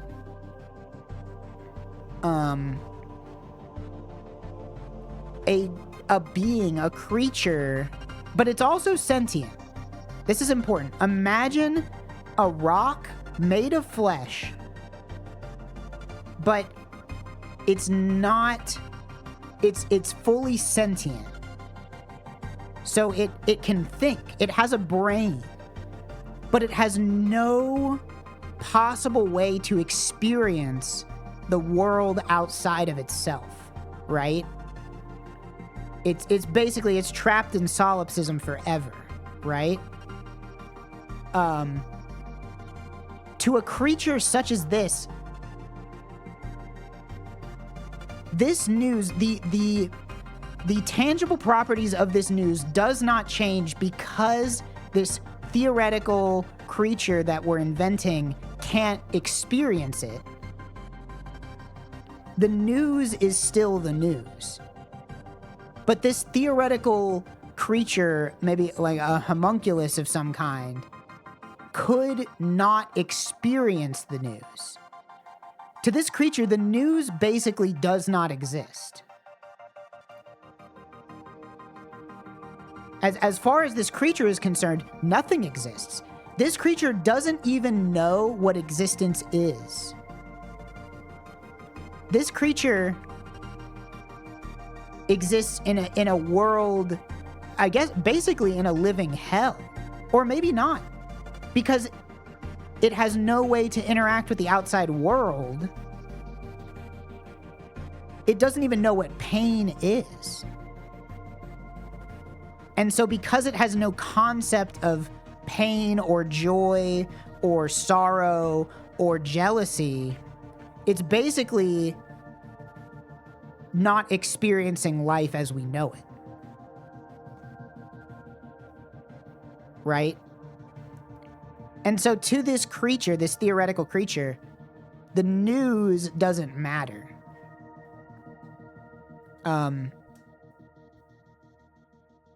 But the good news is that we don't live in this theoretical world. We live in the real world where the news will potentially affect your emotional state, right?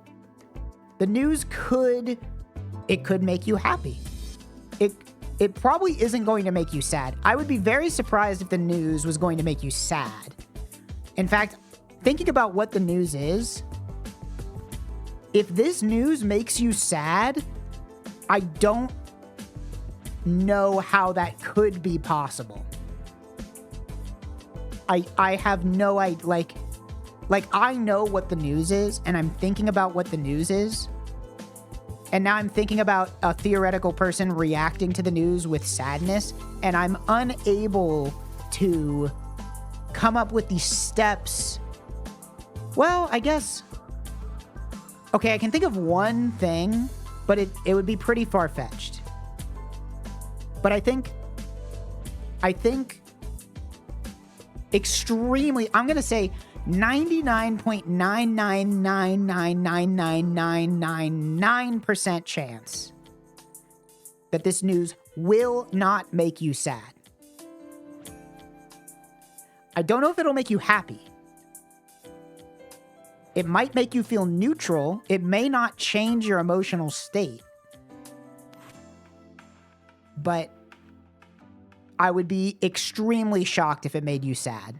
Now, it could be that maybe something tragic just happened in your life that is completely unrelated to the news that I'm going to say, which I haven't said yet, but I'm going to say the news soon. Now, it could be that this tragic news that you've just received, you just get a call from a scientist who says everybody in the world just turned into hot furry babes and none of them want to have sex with you. And then maybe because you are already in a bad mood, the news that I'm going to say could become inextricably linked with that bad news. And then, even though the news that I'm going to tell you is neutral at worst, you could form a neural pathway which links these two completely unrelated events. And then, whenever you think about this news that I'm going to tell you, you could become sad because it reminds you that something bad just happened.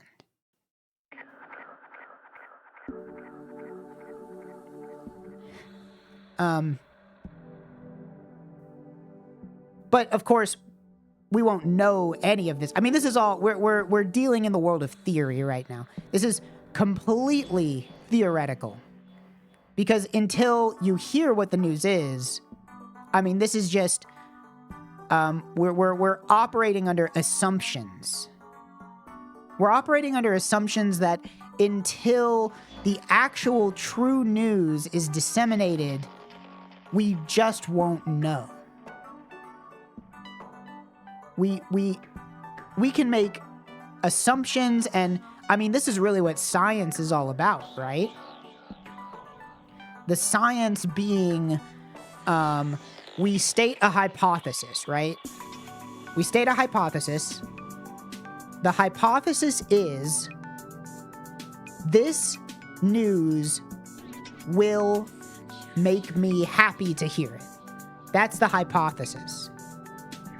What comes after the hypothesis is then we would do a round of testing. I would say, theoretically, I would say, this is the news. The news is blank. Insert the news here. Which I can't say it right now because that would... we haven't started the experiment yet, right? The experiment hasn't started for real. So this is, we're saying we have to line up the steps of the experiment so that we can make sure we get all of it correct before we begin the experiment. So, hypothesis is this news will make you happy. We will then perform the experiment.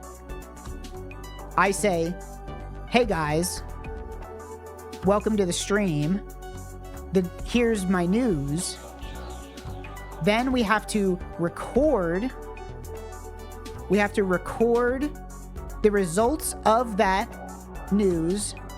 Not of the news. We must record the results of your reaction to the news. Because as stated previously, the news is static. The news does not change. But your reaction to the news is variable. It is the variable in the equation. The news, I want you to imagine an equation, right? Something, y equals mx plus b, the famous equation. And so, in this scenario, the b is the news. The b is a static, unchanging value. It is not variable. So the news is the B. And then MX, right? We'll say X is your reaction to the news. Or no, sorry, Y is your reaction to the news. And we'll say X is your current emotional state, right?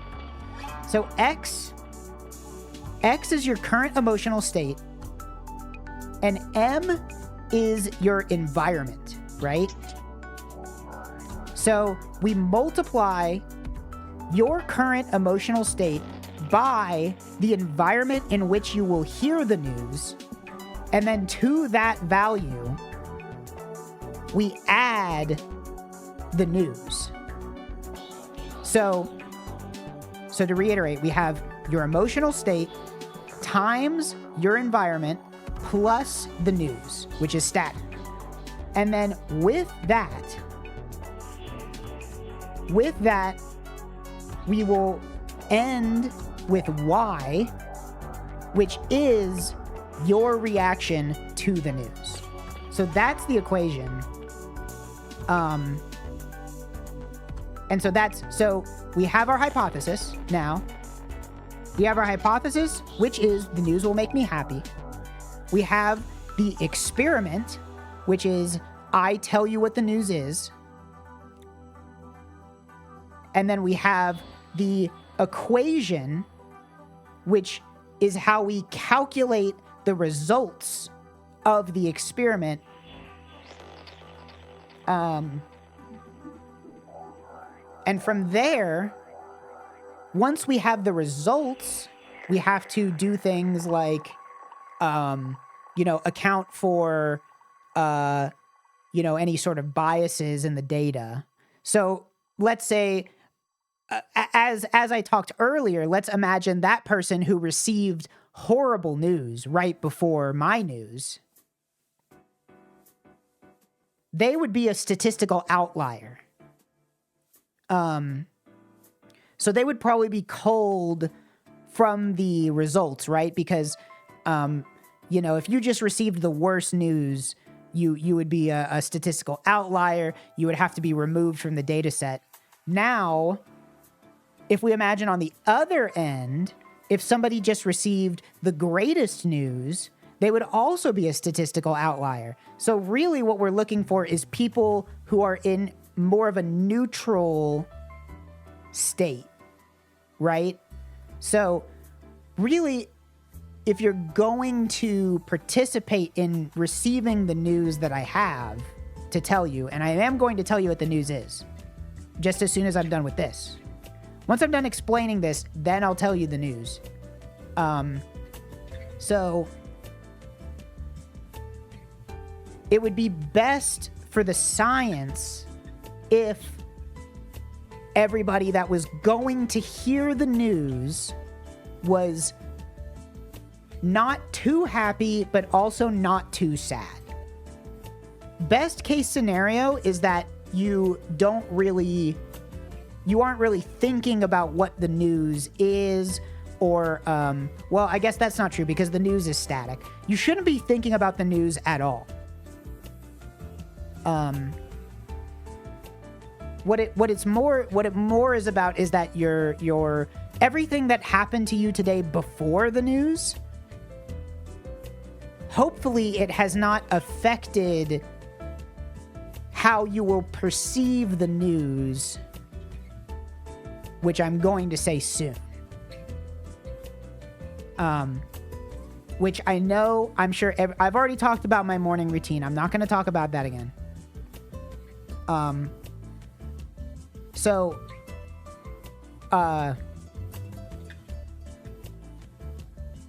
And I'm sure everybody has their own morning routine. We're not going to go over it again.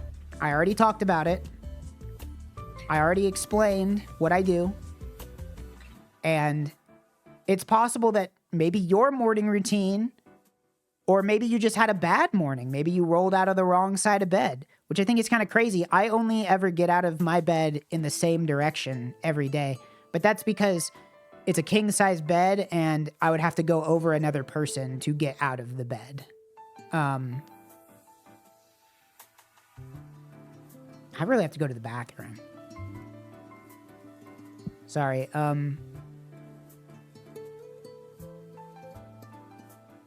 But, I mean, again, I've already talked this. I can't leave. I can't leave. As I've already discussed. And we're not going to go over what I've already talked about. We already talked about it. It's not time to retread things that we've already discussed. We already discussed them. It's already over. That already happened. What we're going to do now is we're going to look forward to what is actually important, which is the news that I'm going to tell you.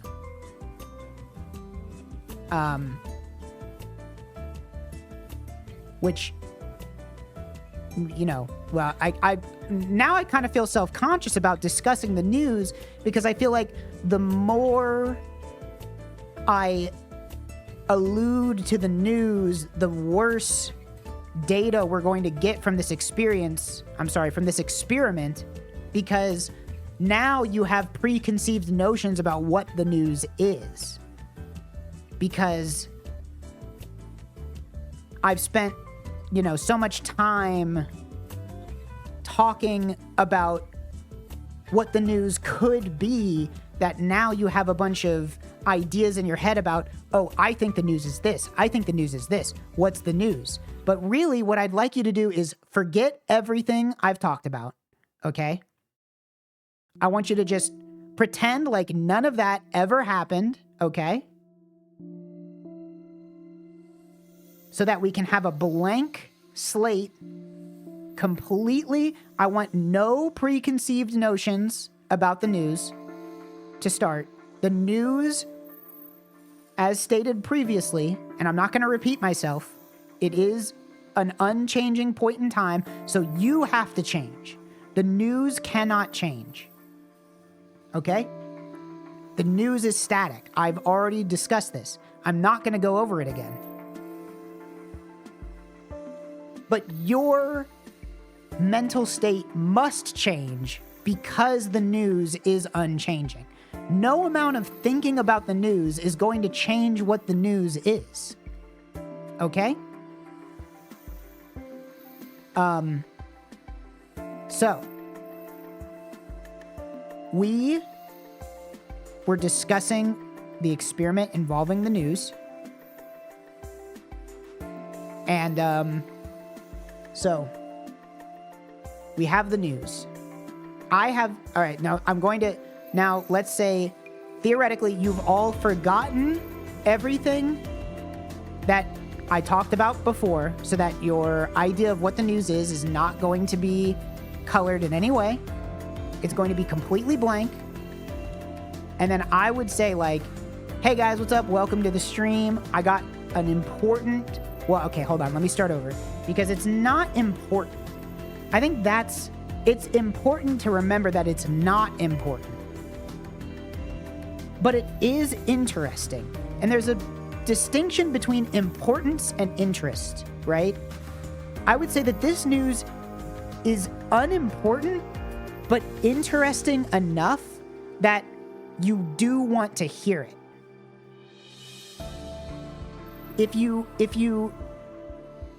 And I don't want to oversell, but I also don't want to undersell, right? Because while there are many things in life that are unimportant, but in a way, their unimportance is in fact important in the abstract, if that makes sense. Like, for instance, is getting an ice cream cone important? No, getting an ice cream cone is not important. In the grand scheme of your life, whether or not you get an ice cream cone is not important. But if getting that ice cream cone puts you in a positive mood and being happy is important, then while the individual event of getting an ice cream cone is not important, its greater importance in the abstract becomes obvious whenever you extrapolate the next step, which is I ate an ice cream cone, therefore I am happier, right? So, this news is not important. But your reaction to the news could be important in your life. And it's important to remember that, okay? But also, let me be clear, you need to not let having this knowledge affect your reaction to the news. As I stated earlier, it's okay to know that the news is not important, but I want you to internalize the idea that simply knowing this will not affect your reaction to what the news is.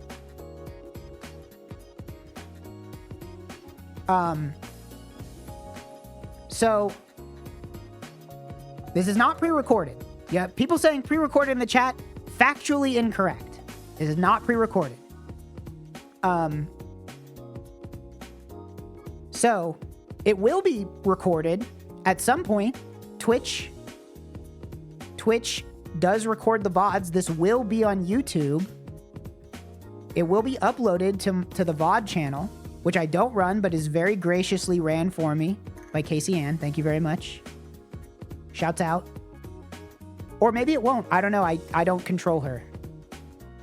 Maybe she'll decide she doesn't want to. I don't know. I don't know that.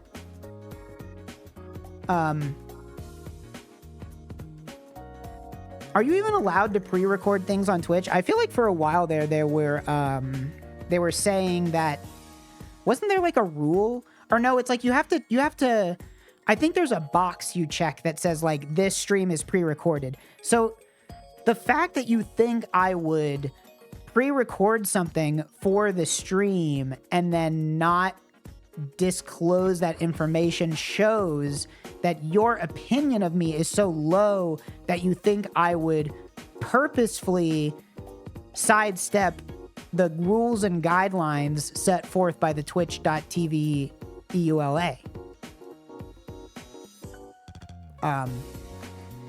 So I would appreciate it if in the future you would not assume this about myself. And now we're going back to the assumptions. The problem is that you need to remove the ego from the equation. Let's take your sense of self, right? And let's just push that to the side for now. Well, you don't have to get rid of it. You don't have to get rid of it, but you can you want to move it aside, and let's think more empirically at the moment for what the news is.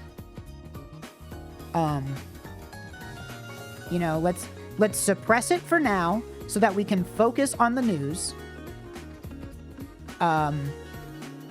And then after I tell you what the news is, then after you've heard the news in its entirety, you've heard the whole news, after that, then you can react to what the news was. Okay? And at that point, then I want you to take your lifetime of experiences up until the point where you heard the news, but only until after you've heard it. You have to hear the whole thing. After that, I want you to think about what the news was and whether or not you enjoyed it or didn't enjoy it. At that point, that's when we can think about it. I think my chicken's here. Thank you. Hey, sorry to interrupt. I know he was just about to get to the news, but lunch is here. I got chicken. So what was I talking about? Sorry. So, as I was saying. So, oh man, I'm really gonna need a drink to go with this. I do think I have to go get my water. I think I have to go get my water because it's so salty. I mean, it's good, but that's okay. We can work through this. That's fine. So anyway, so what was I saying? I was saying, whenever you... What was I saying? I don't want to repeat myself. That's the last thing I want to do, is repeat myself. So when you hear the news, before you hear the news, try not to think about the news. I think that's what I'm really trying to get at. That's the crux here, is that don't think about the fact that I'm going to tell you the news, which I am going to tell you the news, but if you could just, for now, and I know it's not gonna be easy, but for now, don't think about the fact that you're going to hear the news. Wait until after you hear the news. Once you're done hearing the news, then you can think back to before you heard the news and think about the fact, like, this is what I was feeling before I heard the news. And now, this is how I feel after I've heard the news. And so, because what we're really looking for here is like we're recording the difference, right?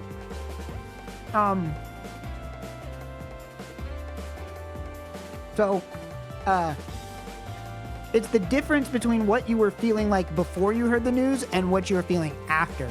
So let's return to, we remember our equation, right? Y equals mx plus b.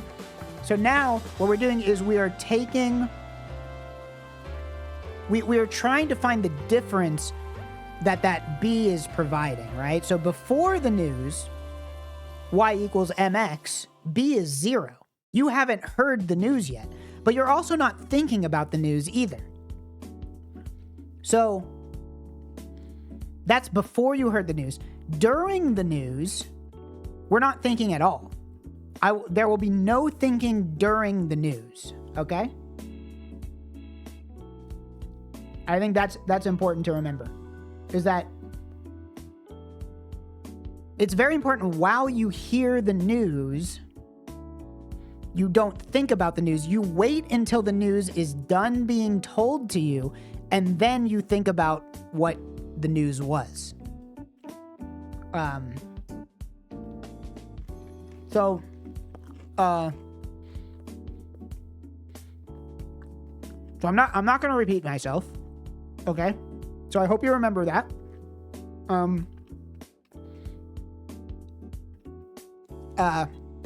So sorry, I'm munching on these chicken nuggies.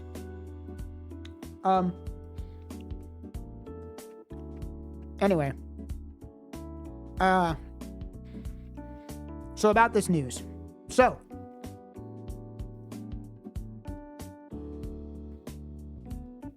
I'd like to take a step back. Let's rewind a little bit. Even though I'm not going to repeat myself. Let's rewind a little bit, because now that I've explained what the experiment is, I want you to now forget about the experiment, okay? And I know that seems a little counterintuitive, but it's important. It's important that let's take a step back. Let's rewind. Let's forget that we're even doing an experiment at all. Best case scenario, we could do a double-blind test, right?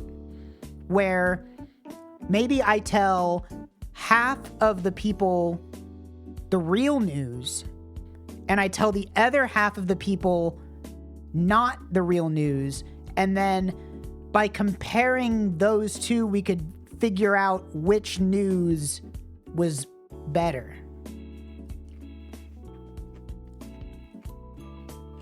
So, well, now the problem becomes is that I believe actually for it to be a double blind, I can't. I'm joking. I'm dying. No, I'm okay. That was just a little prank.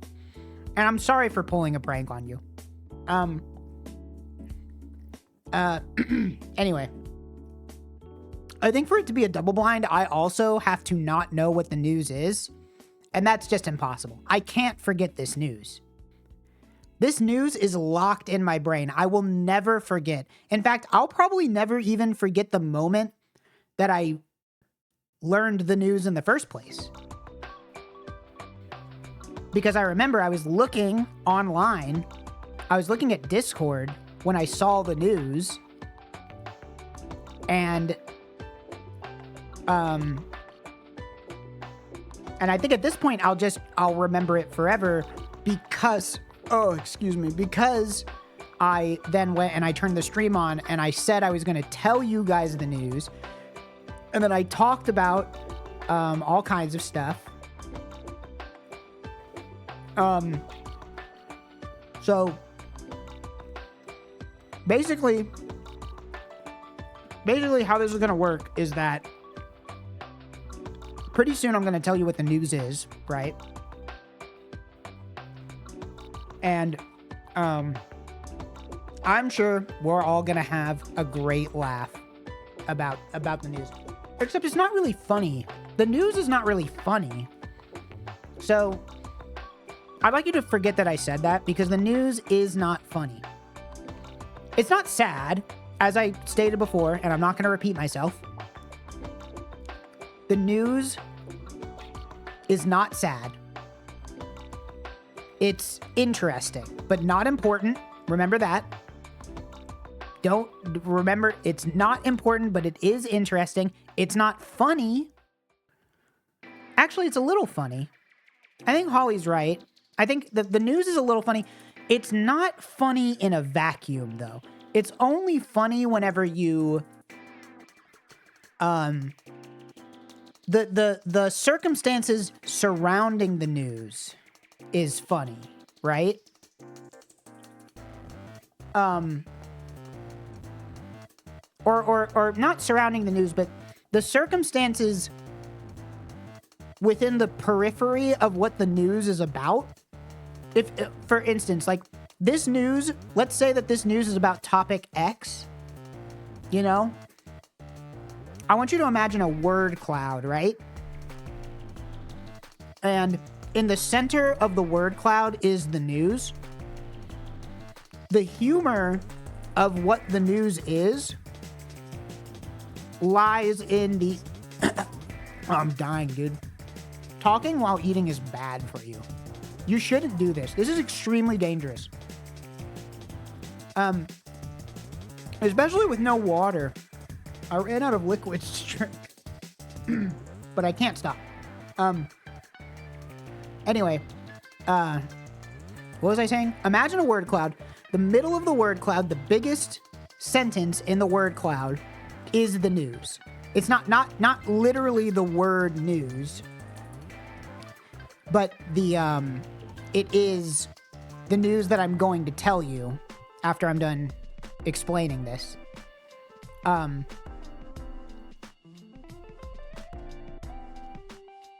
So the humor of this news lies in like the second layer around the word cloud. So sort of like, it's not that the news itself is funny, right? But it's more like once you know, I mean, this will all make way more sense once you know what the news is, right? Like, I think the problem is that I'm trying to explain sort of, I'm trying to explain the essence of the news without telling you what the news, well, not without, like, I'm not purposefully I'm not withholding the news from you. It's more that I want to make sure that you're prepared for the news. Okay? And so the news is not important. It's not funny, but it is interesting. It might be important in the abstract.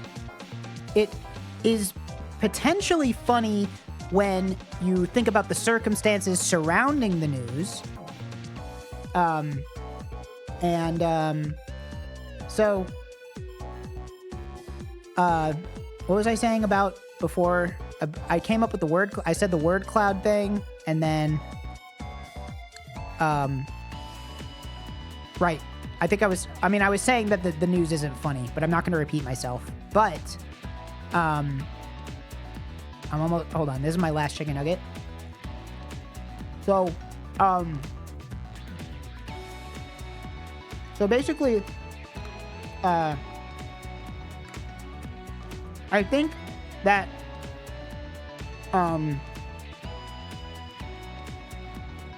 Oh, right. I was talking about where I was when I learned the news, right? So where I was looking at Discord, right?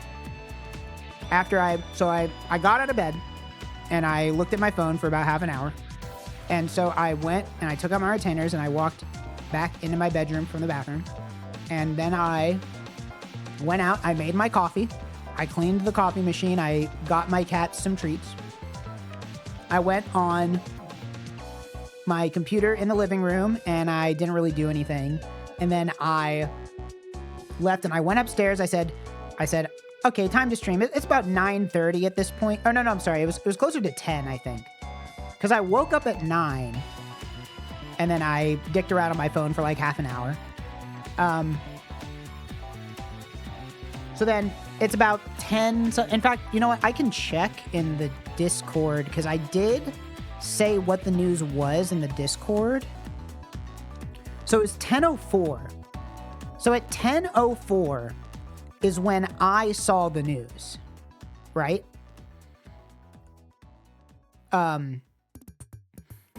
So what time is it now? It's 1:13. It just turned 1:13.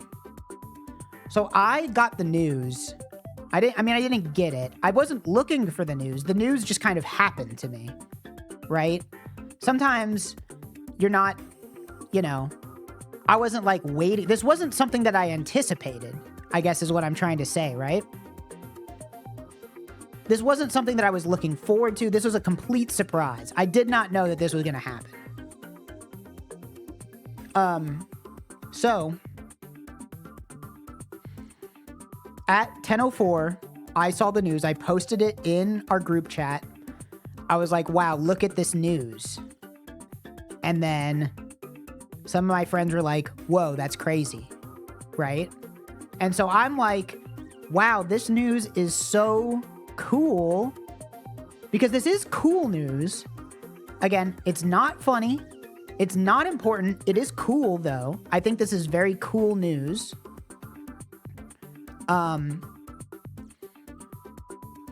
What else? So I was like, oh, it's time to... I should stream. This news makes me want to stream and tell people about the news. Because this news does affect the stream. Here's the thing. I mean, I don't know how I haven't even mentioned this. This news directly affects my stream. Directly. So, I think that sort of categorizes maybe the importance of the news is that there's almost certainly no way that this news is more important to you than it is to me because the news affects my stream directly and it might affect you somehow, but I know because we sort of have this concept of presence of mind, right? Theory of mind. So, and basically what that is that at a certain point in mental development, and this is something that separates us from animals, is that we have this theory of mind, which is that I know that you have information that I don't have, right? Like I know for a fact, or you know that I know the news, and I know that you don't know the news. Okay? And so that's sort of the theory of mind here, is that I recognize that all information that I have is not shared by all things that think, right? And I believe it's I think it's maybe that only like we only know that certain primates also have theory of mind, but I don't know. I know that there's like been research on it, but I don't actually know. And I don't want to talk about anything that I don't know, okay? I'm not here to be a purveyor of misinformation, right? what I want to do is I want to make you laugh, but I already talked about that and I'm not going to repeat myself. So basically, I was looking at Discord and I saw the news and I posted about the news and I thought, this is great news for me. I don't know if it's great news for you, and I already talked about that, but I know that for me, this is good news because it's going to be something, number one, that I want to talk about, and number two, it's going to be something that I will be able to stream about, right? And so that gives you a little taste of what the news could be. It could be anything, really. I mean, it couldn't be anything because I already said it's not important and it's not sad and it's not, but it is entertaining. It's entertaining news. It's cool news. So if you sort of imagine, you know, we're sort of lopping away at the things that the news couldn't be at this point, right? And it's not political, which I already talked about, and I'm not going to repeat myself. So it's not political, has nothing to do with that. Can I say the news? No, I want to say the news. You can't say the news. It would be very upsetting to me if I mean, it would affect our friendship directly if somebody said the news before I got to say the news. It's very important to me. And so once I saw the news, which I'm going to tell you in a little bit, once I saw it, I was like, whoa, this is cool, which I've already said that it's cool.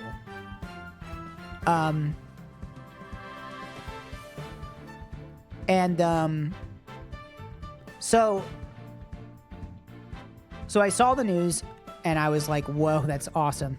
I'm going to turn the stream on. I can't wait to tell everybody about this news. This is great news. This is cool news. I wouldn't say it's great, right? I think great news implies that like, oh, there's like a change being made. Like great news would be like they're building a new library, or, you know, they just cured child cancer. That's great news. The news that I have is not on that level, though. The news isn't that great, okay? It's not. It's cool. You know what? I should have just stuck with cool. It's not great news, but it is cool news. And it's impressive. That's another adjective that I think I would ascribe to this, is that it's impressive news.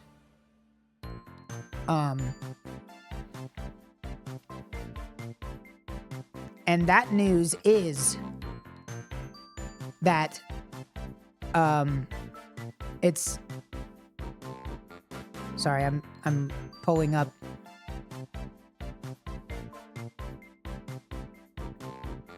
I have to scroll back a while. All my friends talk too much. Right. So, and let me tell you, getting all of this was kind of a pain, to tell you the truth. But I think it will be worth it when you hear what the news is. And I know it seems ridiculous, right? It seems ridiculous. But I do think that it's gonna be cool. The news is cool. And it's not life-changing. It may be day-changing. It's day-changing for me. My plans for what I thought this day was going to be completely changed when I heard this news, right? I was going to do one thing today. In fact, I didn't even know what I was going to do today. I was dreading this stream. Truly. I was sitting here, I was like, I got a stream. I don't know what to do. What do I do? I don't know. I was nervous. I think it may, and I hope it doesn't come across, but I'm going to be honest. Whenever I'm streaming, there is a level of nervousness that I feel because I don't want to be not entertaining. But I already talked about that, and I'm not going to repeat myself. But I did not know what I was going to stream today. I did not know what I was going to stream about. What I was going to talk about on stream, I didn't know what I was going to do until I saw this news. And then that changed everything for me. I was instantly like, I know exactly what I'm going to do on stream today. I know exactly what I'm going to do. What I'm going to do is directly related to this news. And so, thank you for the bits. And so, because I didn't know, I was like, oh, what am I going to do today? Am I going to play a game? Am I going to I guess I'll probably do dailies. But I just wasn't really feeling it, I was just like, I don't know. I kind of feel like I'm phoning it in at a certain point. And I know people enjoy the dailies and stuff, but it's it really is repetitive content where it's I don't really know. Are people still fucking with the dailies? Do they like it when I do that at all? And then this news comes across, and I'm like, oh, thank God. I really felt a sense of relief when I saw this news. I saw this news, and I was like, oh, thank goodness. Content, right? But then also, that kind of sickened me in a way, right? I fall into this trap, and it's the idea that everything needs to be something, right? We live in this horrible late stage capitalism mindset that seeps through every facet of our lives, where it's if you aren't creating some nebulous idea of value through some sort of, if what you're doing is not creating value, and what that value is already so nebulous to begin with, then it feels like a waste of time. But I think it's important to remember that sometimes you can just do nothing. And I think it's very important to internalize that idea that to do nothing, to waste your own time, is not inherently a negative activity, right?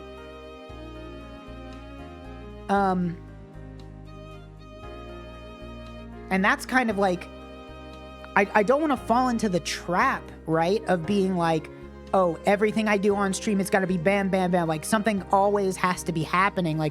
Oh, I can't ever stop and smell the roses. Oh, if whatever I'm doing, if whatever I'm talking about isn't immediately transferable to content, that awful, awful word, content. I really hate it. I use it and I don't like it, right? I don't like the concept referring to art as content, right? How far have we fallen? Art is in, beauty is in the eye of the beholder. Thank you for the gift sub. Thank you, Dwarf Dragon. And so I saw the news, and my first thought was, oh, good. I have something to talk about. But then my second thought was, do I even want to stream at all today? Does receiving this news actually want to push me to put myself in my chair, in front of my microphone, talking nonstop to a bunch of people that I don't know who they are? They don't even really know who I am. We sort of are constantly putting on an act or a performance, right? One that that has a nugget of truth in it, but truly you could never know who I am, right? And it's not through me obscuring who I am, but it's just the truth of no matter what, as I speak to you through this medium, it must be filtered through a lens of some kind, right? And even if I wanted to give you my true, most authentic self, I am physically incapable of it. Because I think it requires such a deep understanding of your own psyche to be able to project yourself as your most true person, especially through a medium in which there is no visual feedback, right? I think that's one of the main differences between sort of this, I almost want to call it like a pseudo live performance versus something where, imagine I was on a stage, right? I want you to imagine a theater, and I'm on a stage and I'm talking to the audience who's there physically, right? There's such a big difference because if we were all in the same place, I sort of have the immediate visual feedback. You can feel the vibes of the room, right? Like there's this human connection when you bring people together. There's a connection that we share silently. It's just the vibe, you know? We colloquially call it a vibe, but I think it goes much deeper than that, right? It's the connection that we share as the sole sentient sapient creatures on this earth, that like we have achieved this higher form of thought where without even communicating with words or sounds, or not even like with just a mere, you know, facial expression, we can understand each other. But that entire connection is lost on Twitch, where there is no physical connection at all. I'm talking into a microphone. I'm looking at an OBS window. You're probably either doing work or you have me on like a third monitor. You're not even listening to what I'm saying. You are essentially, you're walking past the theater of the mind, right? And you're not even engaged in what I'm saying. You don't even care about what I'm saying. You are literally just looking for noise to distract yourself from the doldrums of daily life in wherever you live, right? And so it's that impossible separation on Twitch it is truly impossible to overcome. There is no solution for this problem. Where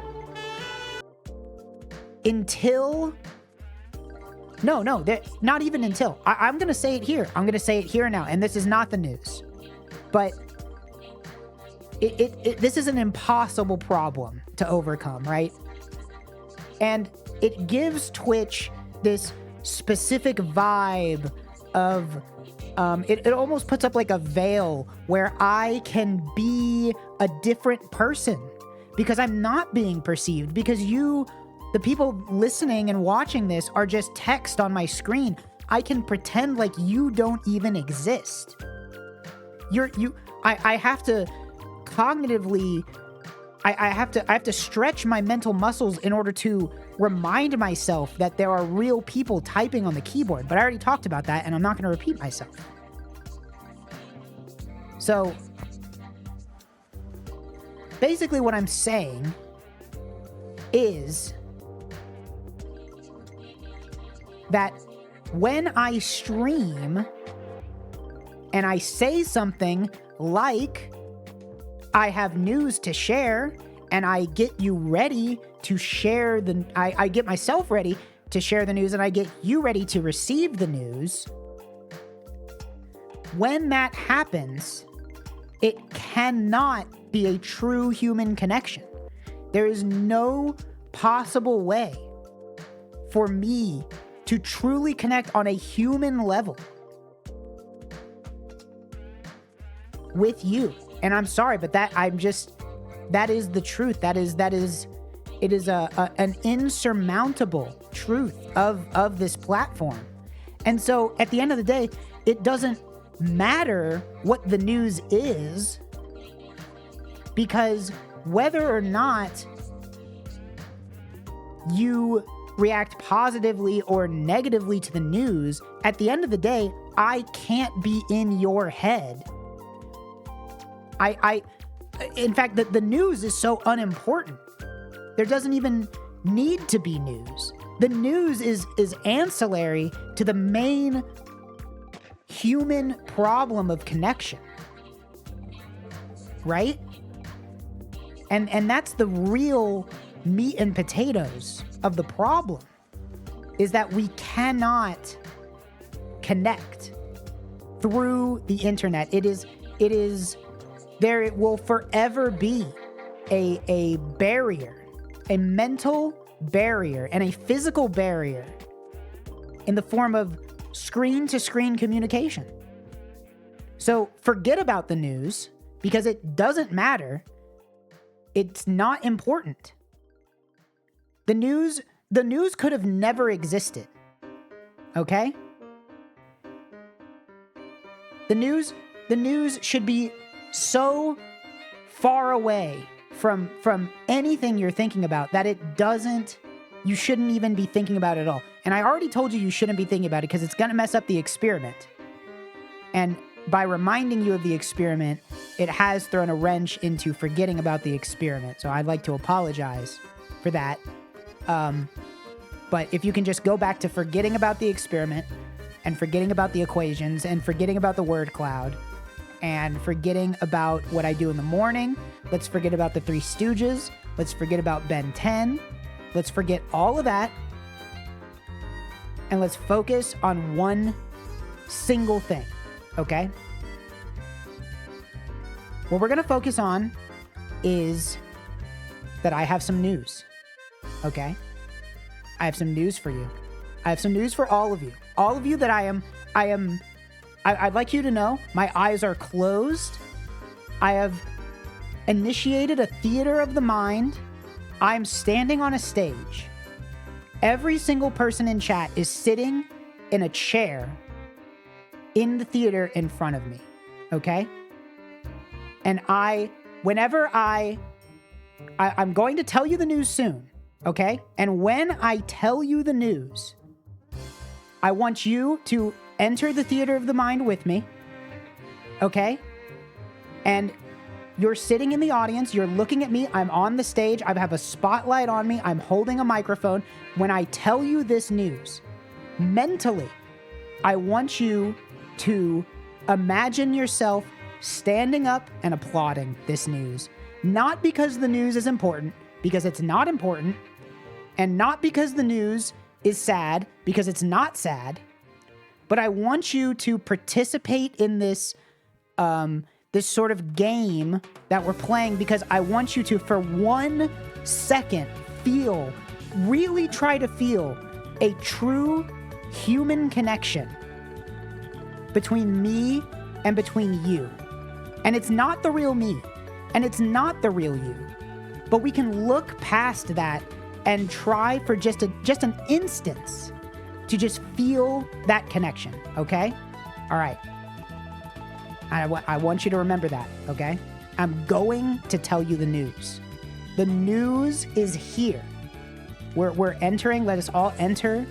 We're entering the theater of the mind. I'm opening up the doors. I'm letting people in. You have your seat number. You're walking through the aisles. You're finding your seat. It's a little dark, but not too dark. You can still see the seat numbers, but you still feel a little anxious because you know if you sit in the wrong seat, it's going to be awkward because this is a sold out theater. Every single ticket is sold, okay? And so you're feeling a little nervous. You're thinking, you're checking your ticket, you're looking at the number, you're checking your ticket again, you're looking at the number again. You've already checked twice.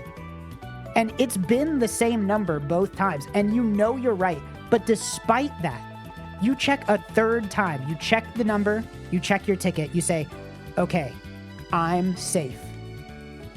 This is my seat. I'm going to sit down. And now, worst case scenario, if somebody comes to you and says, hey, you're sitting in my seat, you can politely tell them that, no, please check your ticket again. This is my seat. I already triple checked this. And then now they're the one that's embarrassed. They're going to look at their ticket. They're going to look at your seat and they're going to say, oh my gosh, I'm so sorry. I thought this said 53. This says 58. But the ticket is smudged slightly. So I'm going to go to my seat in 58. I'm sorry to bother you. And that would be a true human connection. So you've entered the theater. You're sitting down. The lights are dim, but not too dim. But the stage lights are off. There's a big red curtain, okay? There's a big red curtain. It's huge. You've never seen a curtain this big. It's ridiculous. In fact, you think about taking out your phone and taking a picture of the curtain and posting it on Twitter and saying, I can't believe here I am, now seated, Trog's News, look at this curtain. You take out your phone to take a picture, but then you see on your phone, you see one notification, and it instantly puts you in a bad mood. And you put your phone away and you say, I didn't want to see that. And you think about how you've punished yourself now by trying to capture this moment instead of just living it. You have inadvertently punished yourself, right? You should be focused on the news and focused on what the news is going to be. But you let a distraction seep in, right? You've allowed a distraction in, and now you've completely put yourself in a terrible mood, right? So let's rewind. We're rewinding. We're back in the theater. You're going into the theater. You're taking a seat in the theater. It's dim, but not too dim. It's just dim enough. You're looking at the stage. You're not thinking about your phone. You turned your phone off. You turned your phone off before you even got into the building because you're so focused on you're ready to hear this news. Your entire life has been leading up to this news, even though it's not important. So, there's a big red curtain. The curtain parts. You're looking at the stage. It's an empty stage, but the curtain has opened. You know the lights begin to dim. Now, a spotlight shines on the center of the stage. And you know, you're ready. You know that the news is going to be said. You know that the news is coming. And now, I walk onto the stage, into the spotlight.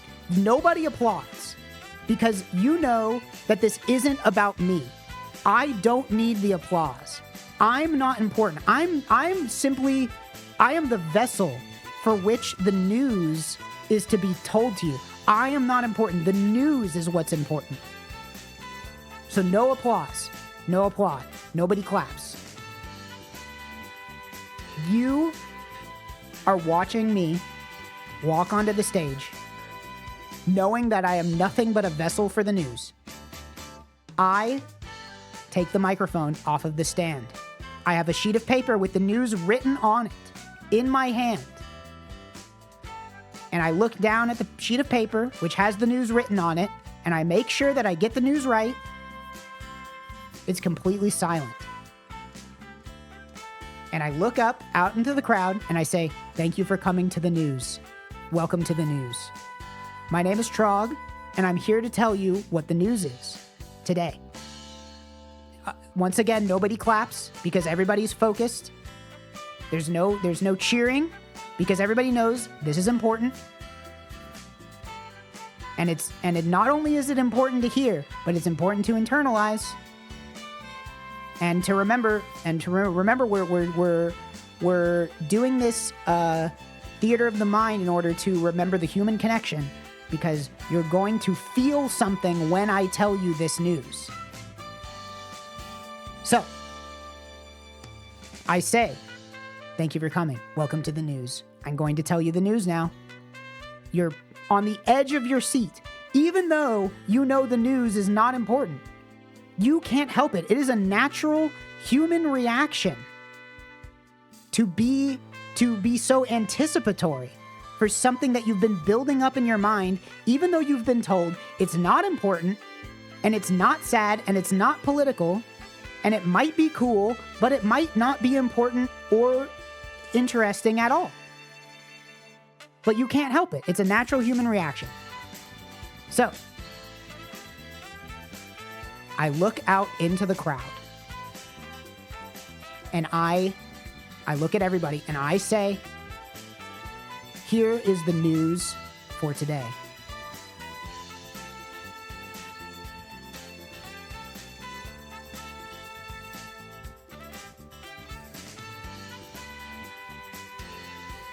And then, what happens is I read what's written on the piece of paper, which is the news.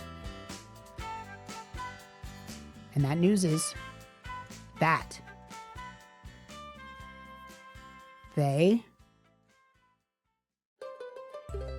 that everybody's ready for the news, because I'm about to say it. The news is that they have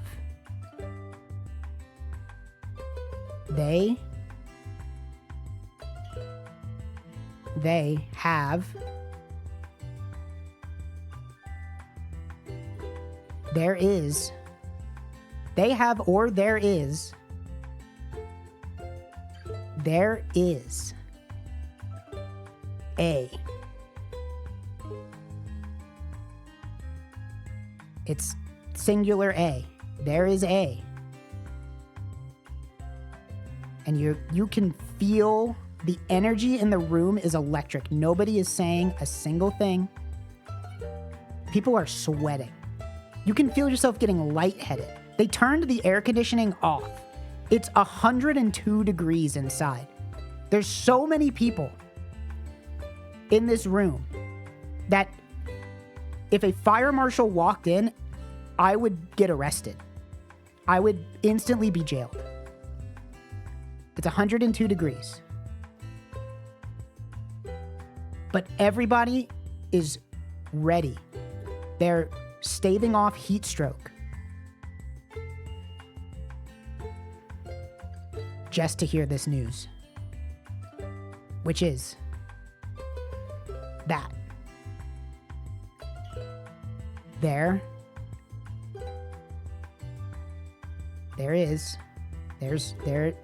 is somebody, they made some, there is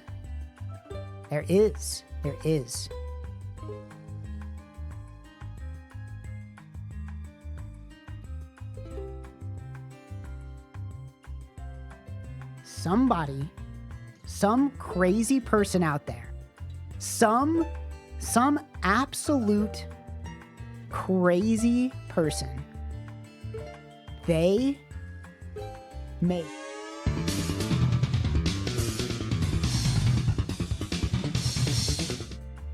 Wouldn't that have been crazy though? And that was my trick. That was my trick. You have to admit, I had you, but that's okay because I'm going to tell you the news now. In fact, hold on. Let's kind of reset here. That really took the tension out of the reaction, and now I feel kind of weird about saying what the news was. Let me just, okay, hold on. I want you guys to pretend like like the stream is just starting, okay? That's what I want. Let's all reset. I'm gonna walk away from my computer for 5 to 10 seconds. I'm gonna sit back down like I'm starting the stream for the first time. I want you guys to act like none of this ever happened, okay? Okay. I'm gonna walk away for 10 seconds. Get ready.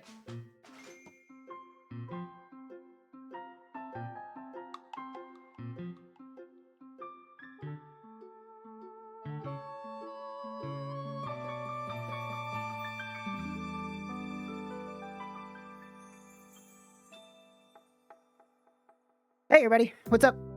Howdy. How's it going? Welcome to the stream. Welcome. So, did you know they made an Azaric randomizer? I just saw that. I don't know if you guys saw, but somebody made an Azaric randomizer. It's really cool. Unfortunately, I don't think I really have time to play it. I kind of have to go do some stuff today, like clean my kitchen. I probably could have gotten around to it if it was like maybe like, I mean, I started stream kind of late today, so but we can play it tomorrow. But yeah, so you know,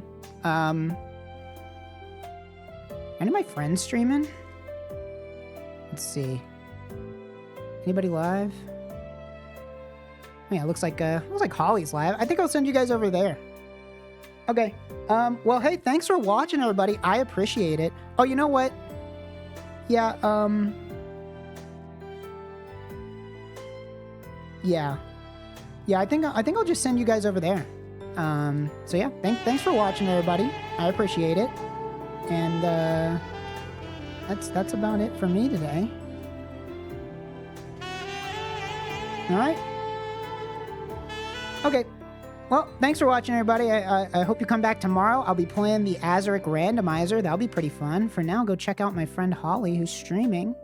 And I will see you guys next time. Bye, everybody.